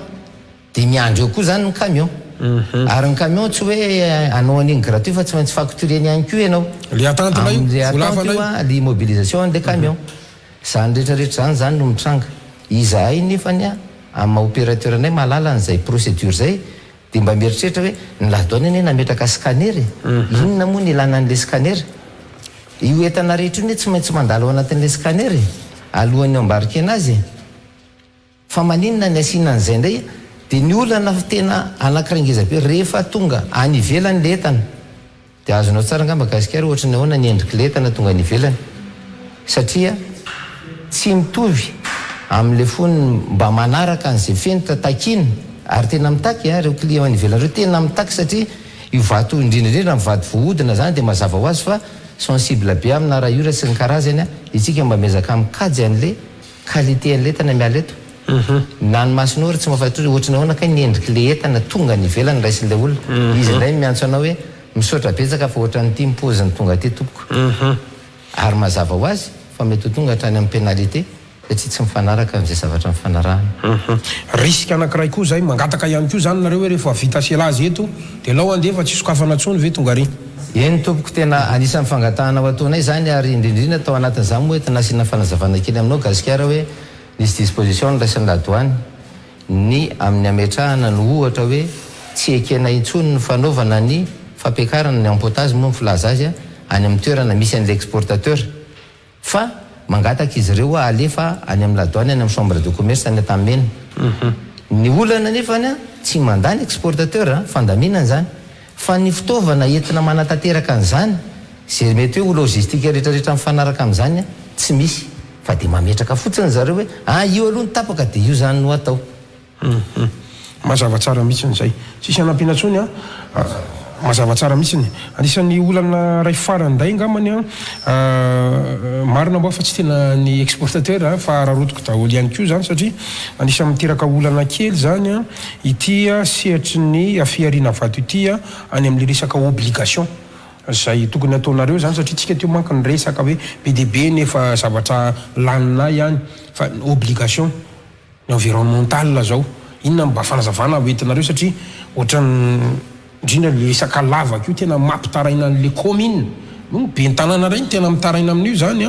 lay obligation zany hoe malaza fa tsy manao an'izay nareo zany taraiky eo le lavaka dia lasa ohatrany ahoana ny fomba fiasa ho anareo zay ao anatin'le mitrandraka ny fotony mihitsy obligation ray iny faharoa tsy tena hita soritra any amin'ireo commune esanareo zany le fivoarana zany na mety isam-batan'olona io na any amin'ilay vahoaka tsy maninana le fito amby 20 tapitrisa mihitsiny zay le obligation anankiroa zay ina fanazavana hoe tsika makasika an'izay mahakasika an'izay obligation zay kosa angamba ny gasikara satria misy karazany moa ny ataontsika hoe karazana permis entina miasa misy ny permis azy voafaritra ao anatin'ny fitrandrana majinika zany hoe fampiasan'olona ny betsaka ao anatin'le PRE misy kosa ny ao anatin'ny PE zay afaka mampiasa fitaovana vavety ny ao anatin'ny fitrandrana ny aty amin'le fitaovana aty anatin'le fitrandrana majinika angambany azotsika alaina sary an-tsaina hoe move le olona mangady amin'ny tanana miaraka amin'ny marteau sy ny gila sy ny baramina afaka atonga an'izany dégradation aingana be zany mety tsy azo iverina angambany satria na izany ary na mifepotoana omena an'le olona ary ane ohatra ny tsy dia mifanaraka ihany satria fohy kokoa indray ny an'le olona mampiasa tanany fampiasana an'le permis natao moa io zany fangatahana io any anatin'le refonte condamné misy kosa zay misehatra ao anatin'le PE zay mampiasa fitaovana zay kosa gasikara samy teny anao fa misy ny orinasa tena manara-dalàna ary tena manaraka an'izany obligation zany afaka mena profo ianao raha ohatra mitady profo fa ninona fa nytiako tenenina hoe misy zany ireo mpandrarah reo tena miezaka manara-dalàna fa mety misy zavatra kely zay mety ho hitan'ny olona anaratsiana n'le sehampiariana ao anatin'le fitrandrana kosa dia iny no ankalazainy hoe manimba tontolo iaina na manao an'izao tsy mitondra zavatra ho an'ny fiarahamonina fa afaka mena profo ianao fa tena misy zany fitrandrana zany tena manao ny obligation rehetrarehetra afaka mame ohatra kely anao satria tsika teo na hatramin'le resaka leçon de valeur ary resaka hoe hatramin'ny asa sosialy ataonay le ohatra na cahier de charge mihitsy ny tiako resana le ohatra ny cahier de charge zany ohatra hoe ho an'ny orinasa mpitrandraka zao dia mazava ho azy fa tsy maintsy manao obligation sociale izy ohatra fanampiana ny any fotony amin'ny resaka ohatra hoe trano fianarana ohatra hoe dispensaire misy manao an'izany mihitsy a fanampiana ny commune amin'ny lafiny rehetrarehetra fampandrosoana ny fotony amin'ny lafiny ara-piambonina ny any amin'ny resaka obligation any amin'izany hoe fierovana n'izany hoe pollution ateraky ny fitrandrany zany tena misy mirespecte an'izany a ary tena ny ministera moa misahana an'izany indrindraindrindra manaramaso a tena manaramaso ary isa-taona misy ny obligation io a tsy maintsy alefa any amin'ny ONE isa-taona tsy maintsy afaka miteny ONE tsy afaka manohitsony ianao an'io azy raha ohatra tsy mirespecte an'izay environnement zay anefany a mazava azy fa matoa izy mbola afaka mamea lalana an'le mpitrandraka anohy ny asa dia mazava ho azy fa tena manatateraka an'izay adiditsy andraikitra napetraka taminy ao anatin'izay obligation zay. Ny isanjatony manatateraka zany betsaka kokoa fa natinana sina misy tsy manatateraka ihany veo eny mety tsy afaka hotenenina kosa angamba ny gasikara hoe izy rehetra ve sa tsy izy rehetra manao fa ny azoko ambara aminao dia hoe ato aminareo fotsiny ohatra zao hoe manahoana raha mikambana ato aminay aloha dia samy teny zay hoe betsaka manatateraka betsaka manatateraka mazava tsara mihitsy n'izay eny ary zay ngamba ny toerana raha roto kely ny any ivelany mantsy satria tsika miresaka n'le CAP-ariana dia mba fanontaniana dia efa tiako apetraka foana izy ty fa adiniko ty tamin'ny fomina hono atopoka ianareo ve ty manko zao groupement anankiray anisan'ny matanjaka raha miresaka an'ity GEPM ity sika tsy azo atao ve zany ohatra hoe tsy haiko manokatra comptoir Pierre Précieuse any ivelantsika mba ahafahana manatsara n'izay tsena iraisam-pireneny zay satria na tiana na tsy tiana mety hisy menace any zay tsena iraisam-pirenentsika zay a raha ny tontolon'ny Arena Kibotany tsy fantatro aiza mety Bruxelles ve ohatra nisan'ny tsara ve Paris ihany koa sy ny salamzany mety azo eritreretina ve zany zay resaka fametrahana comptoir zay aloha tsy ao amin'ny compétence anay groupement fa anjaran'ny fanjakana no mijery an'izay ny alohany anaovan'ny fanjakana zavatra nefany tokony ho fantatra ihany hoe Madagasikara ny malaza foana hoe be arena kibony tany be vato tena mpanankarena ho an'ny olona mbola tsy nivoaka teto mihitsy dia mihevitra izy fa eto ihany misy vato fa ny vato misy eraka izao tontolo izao ary raha resaka qualité any ivelany misy vato tsara tarehy be dia be nefa ny tsy manokatra comptoir ary zareo asa hoe inona nga ny antony hoe any ivelany ve tsika nanokatra comptoir mbola raha Madagasikara moa malaza mihitsy hoe pays d'échantillon kely raha hoe araka le fanazavan'ny président ny forme teo iny zao efa niteny izy hoe tsy afaka atao eto Madagasikara satria kely ny tonnage vokarneto le resaka teneur raha ohatra hoe resaka le minerai araka le fanazavan'ny président iny ohatran'izay le izy dia Madagasikara zany mety hoe manana satria izay ny fantatritsika caractère insulaire tsika tsy mahita afa-tsy neto amintsika fa rehefa mivoaka eny ivelany tsika zay vao tena mahita hoe aika tsika mbola tsy tena hoe loha-laharana ny antony tena nametraka zay fanontaniana zay nisy resaky président Fome zay manko somary nalaitra anao hoe kely sy bitika tsika eo anatsihan'ny tsena iraisam-pirenena ary aoko tsika tsy itopoteny fatratra fa laharana voaloha fa mbola ho lavitra kitainy hafa ka raha misy ary niverinareo fa sosikevitra anatsarana zany an'ity CAP-ariny ity inona iza ny tokony hanao inona mety ny fanjakana ray ho anareo mpandrarah ray ho an'ny ny amin'ny toerany tsirairay afy sy ny amin'ny andraikitra fotoana zany zao hitondrantsika an'izay sosikevitra zay satria io no manana potentiel amin'io tsika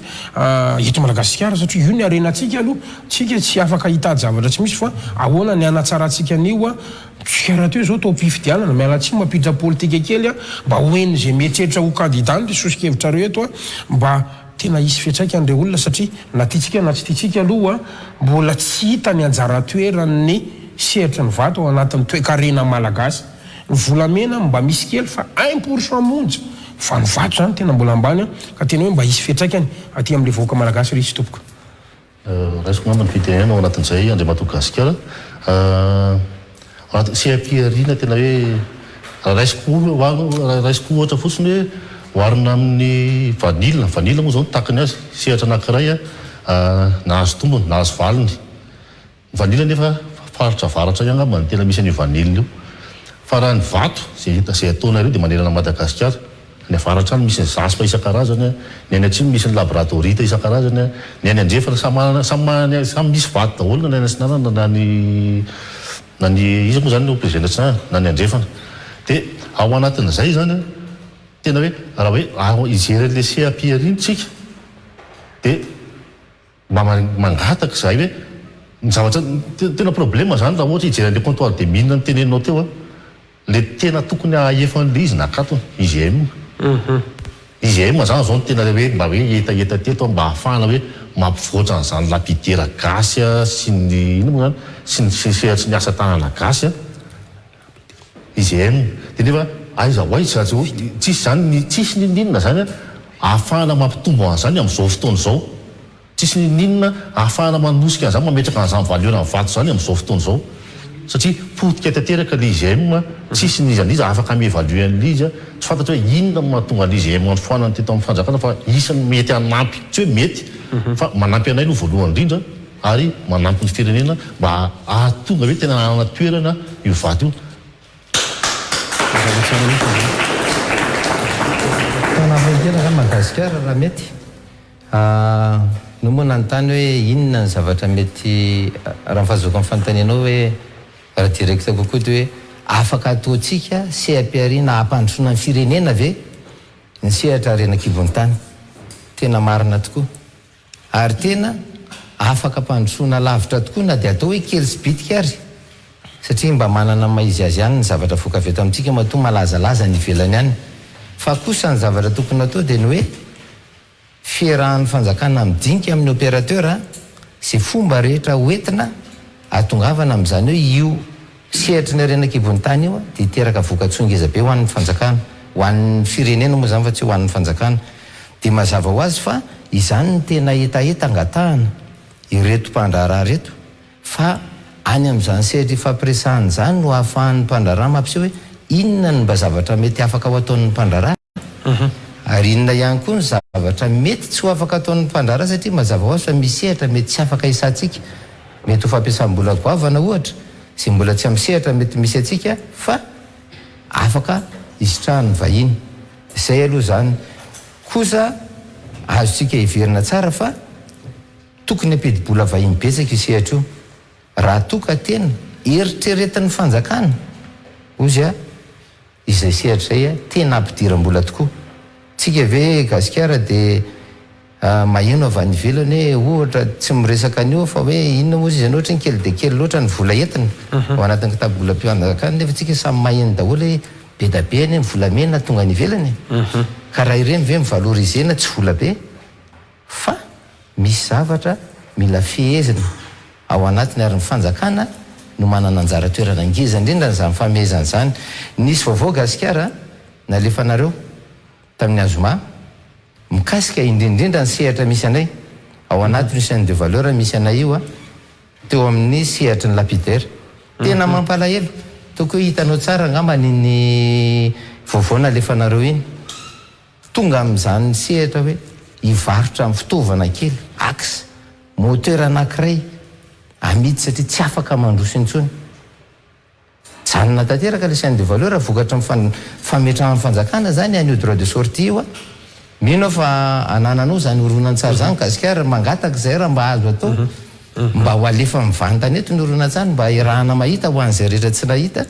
afahantsika mijery hoe izany tokoa ve ny atao efa mpandrosoana miteraka an'ireny vaovao reny hatramin'ny bitika indrindra mbola tsy ireny ary fa mbola ny lapidera mpanodiny iny fa ny any fotony an'le mpitrandraka any fotony mahazontsika hiverina ve raha azo atao Gasikara dia mampangataka zay mba andefasana ny horonan-tsary. Cédric raha ohatra ka voninao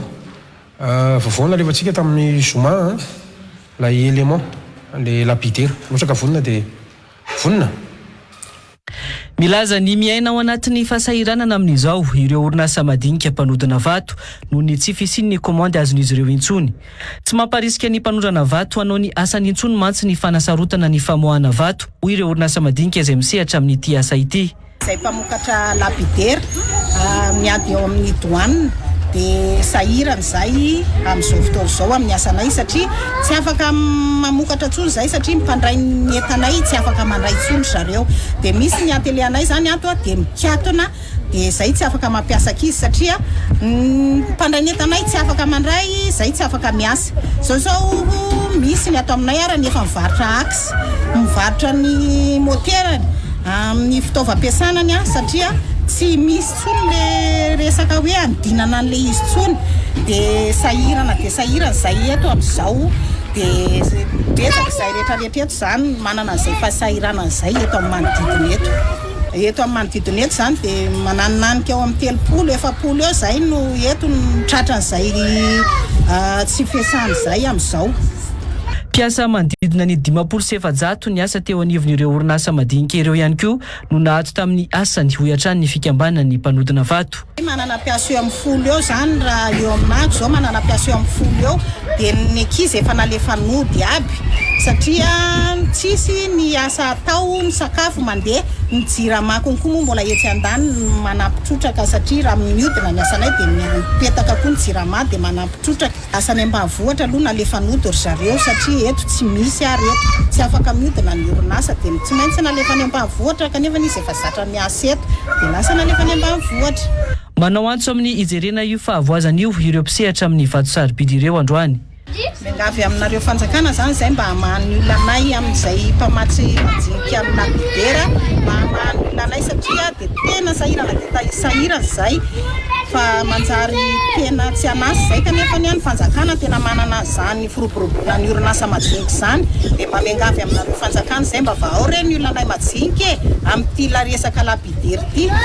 Efa nanao fanambarana ny teo anivon'ny federasiony mpanondrana arena kibon-tany sy ny fikambanany mpanondrana vato ao anatin'ny GEPM fa tsy hividy vato intsony manomboka amin'ny fiandohan'ny taona ary tsy nanondrana intsony koa nanomboka ny fiandohan'ny volana febroary teo noho ny fisian'io droit de sortie à l'exportation io.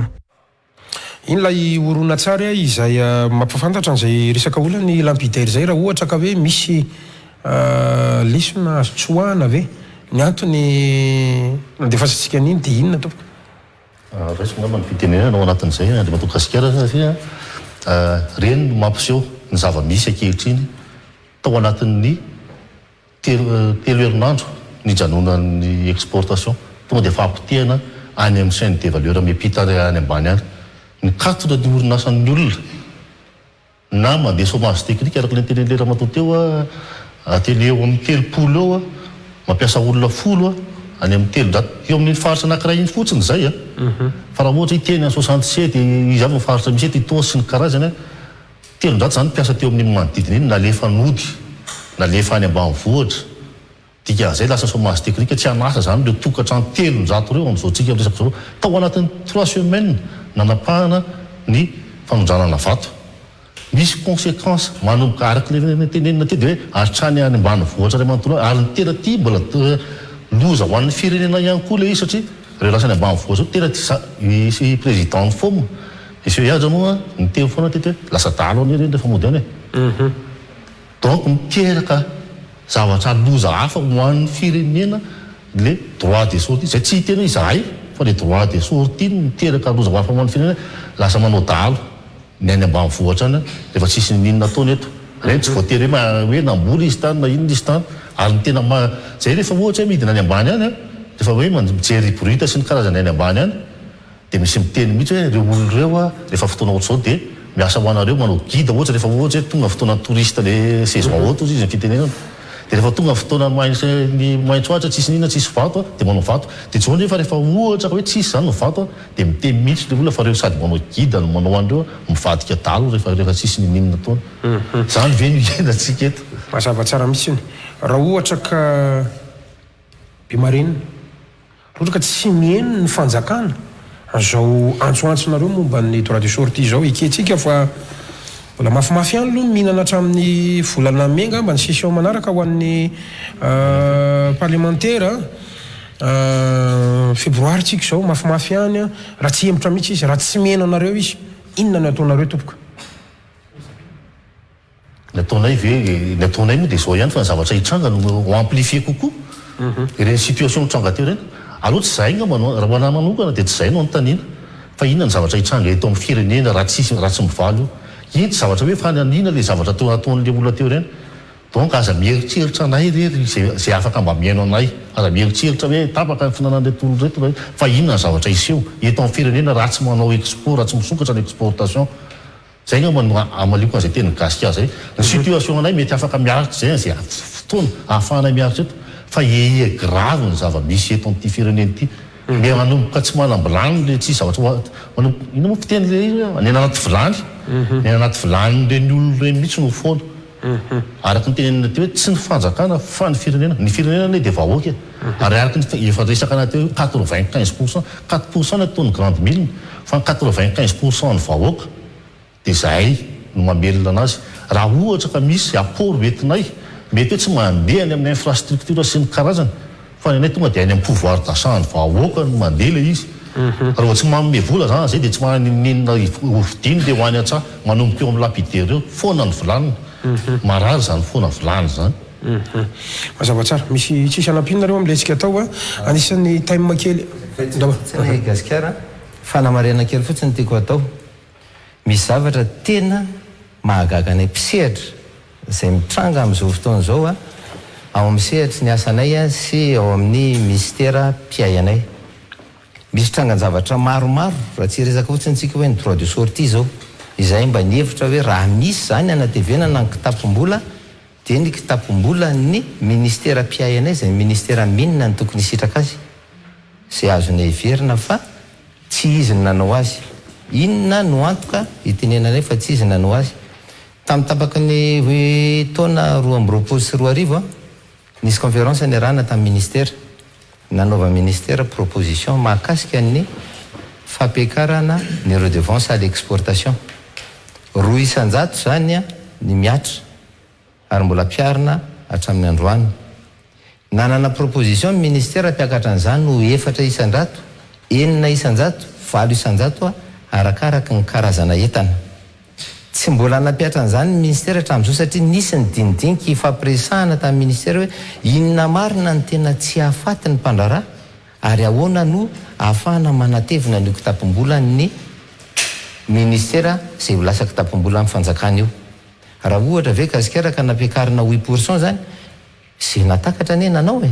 fa betsaka koa no faty ary teo ampanjaniana redevance à l'exportation io le teneniko teo hoe io no vola alohanay amin'ny ministera minina rehefa manao exportation tsy mbola niatra zany hatramin'izao ny antony a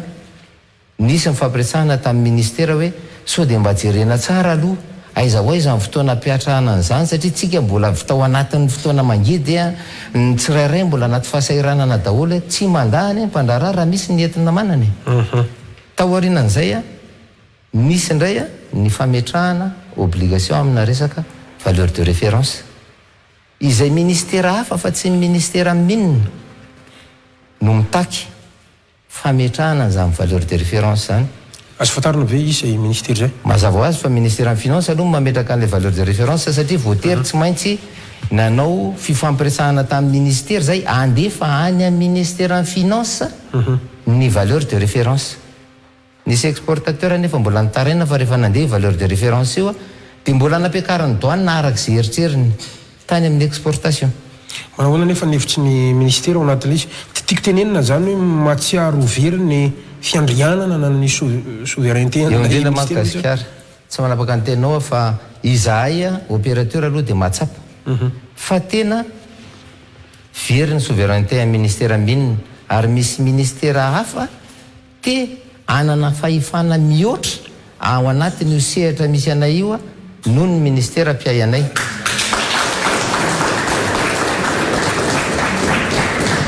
ambadika izay gasikara nefa tsara ihany kosa nefa no miresaka satria efa fotoana ela fantatritsika fa any ambany ravinahitra any koa dia misy ireo olona voalaza teo hoe nitatsaha rehefa tonga amin'ny fotoana maintsy ohatra dia lasa izy mandeha misikotsikotra vato mikarikaroka vato kely eny amin'ny rehetrarehetra ataony solonasa ivelomana ezaka ngeza efa ela zany fotoana zany ary fantatry ny fanjakana zany hatramin'izay ny fisiany zany olona zany amin'izao fotoana zao ezaka ny fampiresahana tamin'ny ministera nampidirina ao anatina cadre formel reny olo reny ary nikaroka ny hevitra ny fanjakana ny ministera ataoko hoe ny ministera plutôt a nikaroka ny hevitra nampidirana an'ireny olo reny ao anatina zone d'encadrement ifehezana azy a ary indrindrindra ho tonga koa reny olona reny mpandray anjara amin'ny fampidiram-bola satria reny olona reny mazava ho azy fa le vato trandratrandran-kely eny ane re be da be amina tapitrisa reny fa rehefa tonga ty amin'ny ville fantatrao tsara fa be da be zany vato zany ary reo anisany tena esany reo lapidaire reo tsy mamenatra anay miteny an'izany fa niezaka rehefa nazavaina tamin'ny fanjakana hoe ministera hoe izao anie ny zavatra misy any fotony andao mba jerena niezaka fomba ahoana ny ampidirana an'ireo olona reo ao anatin'ny sehatra ny ara-dalàna tanteraka zany amin'izao tsika amin'ny teny zao ary isoranay amin'ny ministera zany satria ezaka angeza be efa ela be ny nangatana an'izany inona le sosikevitra ahafahana miaro an'io le ataontsika hoe valeur de référence io zany raha ny sosikevitra reo zany satria amin'ny mampandraranareo misy ny sosikevitra aloha zany dia mazava ho azy tsy maintsy raha midinika le valeur de référence mazava ho azy fa ny olona mpisehatra anie ny mahalala ny réalité raha ohatra tsika aka référence zavatra hafa dia ny zavatra tokony fantatritsika dia ny hoe io fiovaovan'ny vidiny entan'io anie dia ny compétition any amin'ny tsena no manova azy fa tsy hoe tsika eny andeha maritra hoe ohatrany tsaratsara ty dia andao atao lafolafo fa na manana lafo ary ianao na manana tsara ary ianao tsy afaka mifaninana intsony any amin'ny sehatra zay any amin'ny sehatra iraisam-pirenena no mpandray an'ireo arenakibon'ny tany reo ary ty gasikara anankiray fanamariana kely isika zao mihevitra amin'ny fanjakana angambany hoe nitazomy telo herinandro reo tsy nanao exportation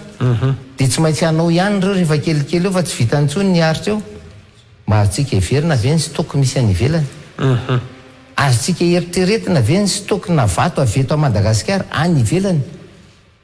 ary any amin'ireo firenena ngeza be zay manana ny fanodonana milina fanodonana fa tena afaka amin'ny tenanao Gasikara fa raha ao anatin'ny 7-8 taona mbola manana ny ahodiny izy afaka tsy makaty izy tsy mametraka olana amin'izareo zany hoe arakaraka mataraka an'io vao maika hamono atsika ve zany vao maika hamono atsika ary tsy isy filana avy aty amintsika satria tsy akatsony izy satria tsy akatsony izy mbola manana ahodiny izy afaka makany atoerakafa ihany koa izy mazava tsara mihitsiny eny ary tompolasy tompovavy tapitra ny fotoanantsika na zany naty zany izy nefa dia tena ankasitrahana izy telomena reto nitondra an'izay fanampanazavana maro samihafa zay raha sitrakareo dia omeko anjara fitenenana farany anareo mety ho fampitinana tompoko mety ho fanentanana na fangatana na antsoavo mihitsy ary mety hoe nisy zavatra tena hoe mba nomaninareo ho resana anatin'ny fandarana kanefa tsy nanontaniany ny mpanao gazety dia fotoanany ary zao tompoko raha sitraksika ometsika voninahitra manokana présidente dia alao izy nasitsika miteny farany zany dia meko an'ny zany deuxième ny alefatsika voalohany da oary ny filoha lefitra faharoa rado Ravily John zany no etsika manao ny teny famarana amarana anazy aloha dia makasitraka Gasikara nampandroso anay ny aino anay raha mba ohatra anao daholo zay olona mba hoe miaino anay efa mety vaty olana ty dia makasitraka anao nampandroso anay faengany mba eniny mpanapa-kevitra satria mpanapa-kevitra zay tena marina ty moa tsy voateny teo ty resaka la patrimoine de devise ho an'ny kanay manokana mpanao foara misy an'le hoe dispense de la patrimoine de devise angatahanay rehefa mba hoe anao foara satria raha ny lalàna ny patrimoine de devise aloha zany dia miexige ny fanjakana fa tsy maintsy virement avy any ivelany no miliquide ny facture anao zany zay tsy liquide zay exportenao nefa raha ny lalàna ihany dia tsy tokony isy an'izany hoe manana voara à l'étranger zany ianao mampirisika anay zany hoe anokatra compte any ivelany ve dia ahafahana manao an'le virement satria raha ohatra avy manao foara zay dia hitondra an'le vola hoe tindra patrimoine de tsy raisina zareo ary isan'ny cause zany mahatonga le hoe tsy manao raha patrimoine de devise hono izahay kanefany eritrereto fa tonga any amin'ny foara ingenao tsy hoe client anankiray tonga eo rahasalandazy mandalo ny olona anankiray dia me mividy tonga eto zay rehefa hanao an'le raha patrimoine de devise dia tsy mety fa tsy maintsy virement à l'étranger amin'ny anaran'izy raha ohatra hoe tsy manana compte any zany ianao dia manana compte any karaha misy manisika an'le compte any mampirisika an'le olona hoa zay hoe ao anatin'le hoe manana avoir à l'étranger nefa zany zavatra tsy fadiny lalàna zany dia manana avoir à l'étranger anao dia makao amin'ny sigosé anao dia mba mangataka zany le dispense de la patrimoine de devise dia mitendry mientana hoe vao mihoatra ny 3000 € dia tsy mety satria ny fisainany zareo ao dia lazainy fa hoe échantillon tokony hoentina amin'le zavatra atao nefa ianao vente exposition no ataonao dia le lalàna zany misy fa tsy mifanaraka amin'ny zava-misy zay ngamba ny tena marina tsy cohérent zany tsy cohérent amin'ny zavatra dia araka ny tenen'ny vice président hoe misy réalité nge zahay miaina an'le izy fa le lalàna eto amintsika par rapport amin'ny hoe misy le mijery ohatrany andoanina zao hoe araka ny tenen'ny vice président eo rehefa manao évaluation dia sur internet izy mijery an'le izy rehefa efa nepitapita impiry zay vao tonga eo amin'ny internet io dia ohatrohatr'izay zay zany problème anay anankiray koa mba tsy voaresaka teo fa dia apitanay le izy mba tena hoe hojerevana manokana zany fa io délai de rapatriement de devise sy ny rapatriement de devise ho anay mpanao foara satria tsy ho possible aminay mihitsy hoe andefa anao virement à l'étranger satria ny vente eny amin'ny foara dia misy olona tonga dia mandoa vola tsara eo arakaraka izay fahatongavan'ny olona eo dia mba misy révisena kely zany ny zava-tokony zay tompoko mankasiraka indrindra ny filoha lefitra faharoa ny groupement des exportateurs de petite mine Ravel John radio isika mitsika fitenenana indray ny filoha lefitra voaloha Andriamatoa Randria Mangazakia raha misy amarana anazy ary tompoko nyentiko amarana anazy ngamba gasikara dia fampisehoana aloha amin'ny mpitondra isanambaratongany fa ny opérateur zay misy ato anatin'ny groupement misy anay ary nonay fa mba anay manana amin'ireo zay rehetra mpisehatra ao anatin'ny arenakivon'ny tany dia vonina izahay ijery zay rehetra ifampidiniana ampandroso ny firenena amin'ny resaka fitrandrana sy ny arenakivon'ny tany sy zay rehetra hoentiny vonina koa izahay ampiseho zay rehetra mety tsy ho fantatra arak'le fanazavana teo hoe misy ane ny réalité tsisy mahita hitondra an'izay kely iainanay mba hoentina mampitombo an'izany arikaren'izany satria kely de kely izy ianao gasikara efatra isanjato zany mahamenatra zay hitanay aloha tsy mifanaraka amin'ny zavatra misy satria zay iainanay ao anatin'ny exportation zany raha mamihoatritsika telo hoe 20 conteneur isaky ny herinandro ve gasikara dia 500 kilô ny any anatin'ny trésor ohatrany tsy marina kosa angambany zany nefa ny exportation mandalo any avokoa amin'ny fandoavana ny redevance vonina izahay ifanampy amin'ny ministera sy izy rehetra atanatohatra matapaka mba hoentina mampiroboroba zany sehatra ny renakibon'ny tany zany mba hiteraka fampandrosoana tokoa ho an'ny firenena anankiray manamafy zahay ny eo amin'ny fangatahana ny amin'ny fanafoanana io droit de sortie io ary mbola manamafy zahay fa tsy afaka noho intsony ny asa isainy de valeur rehetrarehetra io raha mbola mipetraka eo io droit de sortie io misy matoko kosa nefa nyzahay fa manana ireo atanatohatra maro samihafa miaingy hatrany amin'ny filoham-pirenena matoko zay fa manana filoham-pirenena mandinika vonina mpandroso ary mijery an'izany amba inday amin'ny fiaina amin'ny malagasy any ambany ravinahitra zany matoko zay fa manana gouvernementa manana ministera mafonja ao anatin'izany gouvernement zany manana amin'ny fahalalana sy ny fahaizana entina mandinika hoe inona tokoa no tena fampandrosoana tokony atao fa tsy ny karazana zavatra tahaka ny droit de sortie toy izao tsy mamoniny eto toerana ihany fa miteraka enatra ihany koa ho an'ny firenetsika satria isika rerany gasikara mampiatra an'izany ary tsika zao dia mazava ho azy fa raha mifahitanay azy dia nandalo teto amintsika ny banque mondiale sy ny FMI iny ve tsika fa tsy eniny zany resaka zany teraka enatra ho antsika zany gasikara isika nefa manana an'izay fikasana androso zay ary manana an'izay fikasana ampiasa ny zavatra misy eto amin'ny firenetsika mba hoentitsika ampandrosoana ny firenena zany dia mino sy matoky zay fa reo atanatohatra rehetrarehetra reo afaka andray tsara ny zava-fangatana zany tsy angataka tsony zay hoe atsaharo na foan'ny droit de sortie fa araka amin'ny fanazavana nataonay teo zavatra tsy hiverina koriny fa raha izany ny atao hoe fampandrosoana gasikara dia mety tsy mifankahita tsony sika satria tsy ao anatin'ny sehatra itsony zahay ary mino ary samy teny aminao tsisy gasy tsony ao anatin'ny sehatra io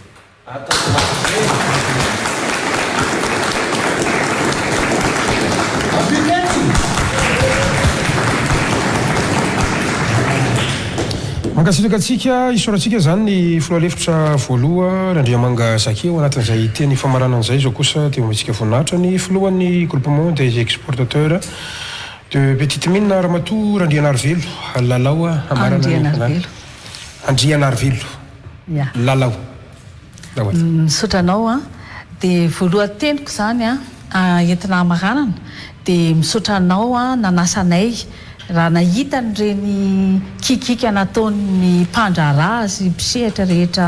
ao anatin'ny vato dia tsy nikely soroka ianao fa niantso anay mba hahafahanay mamelabelatra horetany horen-danitra hoe aiza le zavatra mahahory anay ny fangatahanay zany dia ny fanafoanana ny droit de sortie na droit d'exportation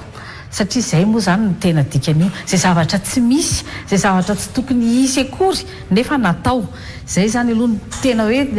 votoatiny zavatra rehetrarehetra natao teto dia zay ny amarana koa zay foany io resaka droit de sortie io manaraka zany ny souveraineté ny ministère ny mine no angatahanay hoe abahaverina fa satria tena mangirifiry le ministère tena tsy hoe manana ministère-nay izy moa ministère piahanay ministre anay fanantona aminay miresaka aminay be dia be ny zavatra ifampiresahanay fa zahay izy moa mba ministre solidarité entre ministre izy tsy teny aminay fa zahay matsapa fa tsy manana souveraineté antsony le ministère aoka mba ny ministère mine no mijery ny resaka produit minier fa tsy ministère hafa ministère finance moa zany averiko kely amin'io resaka valeur de référence io anairana le ministère ny finance zany mametraka prix zareo amina vidinetana ny vato nge tsy hoe kwartsaro tsy otrany hoe mofo dia ny mofo dopaina 400 ny vidiny dia mitovy daholo fa samy manana ny vidiny io ka na vidina vato tsara tare be tany ny hitanao dia ny vato rehetrarehetra na le ratsy ara taxenao amin'iny prix iny zay zavatra zay zany hitanay hoe mahavoanay le izy nefany zay tsy maintsy mitondra vato tsotsotra ihany koa satria ny lapidaire miasa tsy maintsy hoentinay ny ihany misy arakaraky ny pouvoir d'achat ampividy zany samba mahazo ny anjarany zany na petite bourse na ny grande bourse zany mahazo ny anjarany avokoa entinay daholo ny karazana vato ka tsy zay ny tokony ameran'ny douane zany izy moa zany manova foana le valeur marchande zay efa napetraka nanolo natsony zay hoe anao prix tamin'io valeur de référence io namme zay fa mbola novainy le izy satria zareo zany izy no milaza fa mahita ny tena prix amin'ny Alibaba ohatra zay zavatra zay tena hoe tena tsy mety mihitsy fa ny mine nefa ao ny ingénieur géologue isan-karazany ao ny mahay mine douane zany zavatra finance ny ainy tsy fantany le vato fa internet ny ainany dia zay ny sanctionné anay aleo ny mine ihany ny anomehany valeur marchande fa le mpiasa mine ary matahotra ametraka le prix satria voaroroy amin'ny zavatra tsy tena tokony hananoviny satria manindry be le ary ministère en finance dia ny ministère mine ny lasa matahotra dia rehefa tonga zay anao exportation dia miteny zay hoe mba tsy rariny kosa fa nany prix varotana ian'io raha tsy zany dia terenareo zay anao an'io prix io dia hoe tsy maintsy fa efa io ny apetrany raha vao tsy manaraka an'io dia efa zavatra hafa no mitranga tsy hiditra amin'izay lalina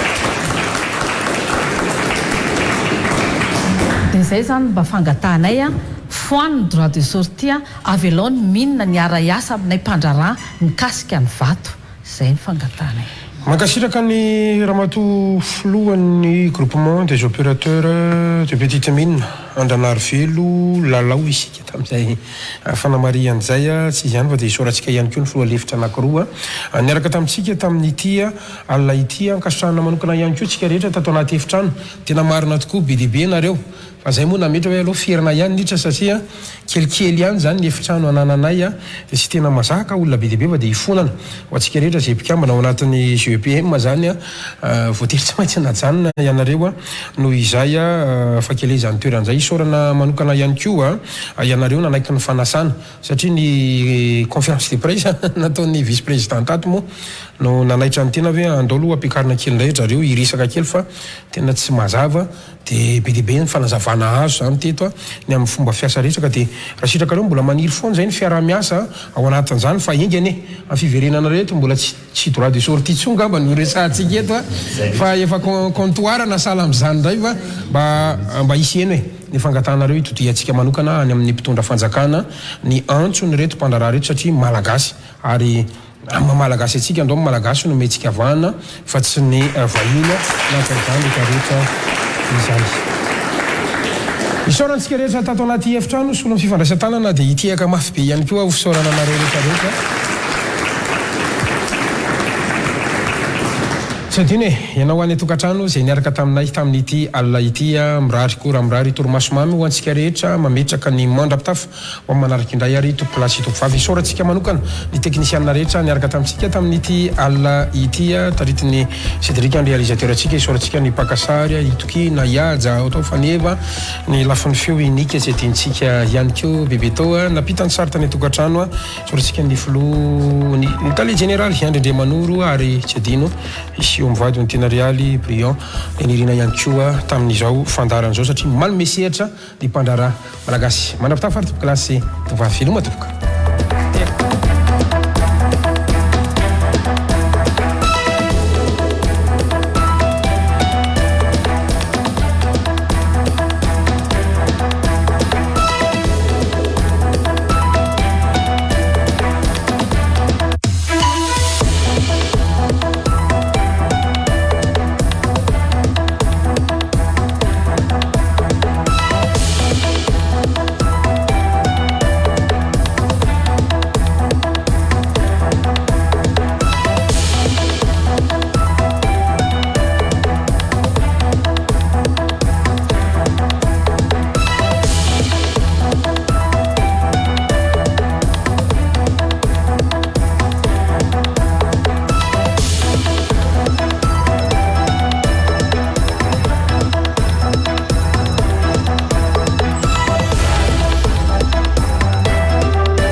Raha te handefa dokam-barotra sy petite annonce na hiakatra plateau sy handefa clip eto amin'ny Real TV Madagascar dia antsoiny service publicité 038 36 101 09 038 36 101 09.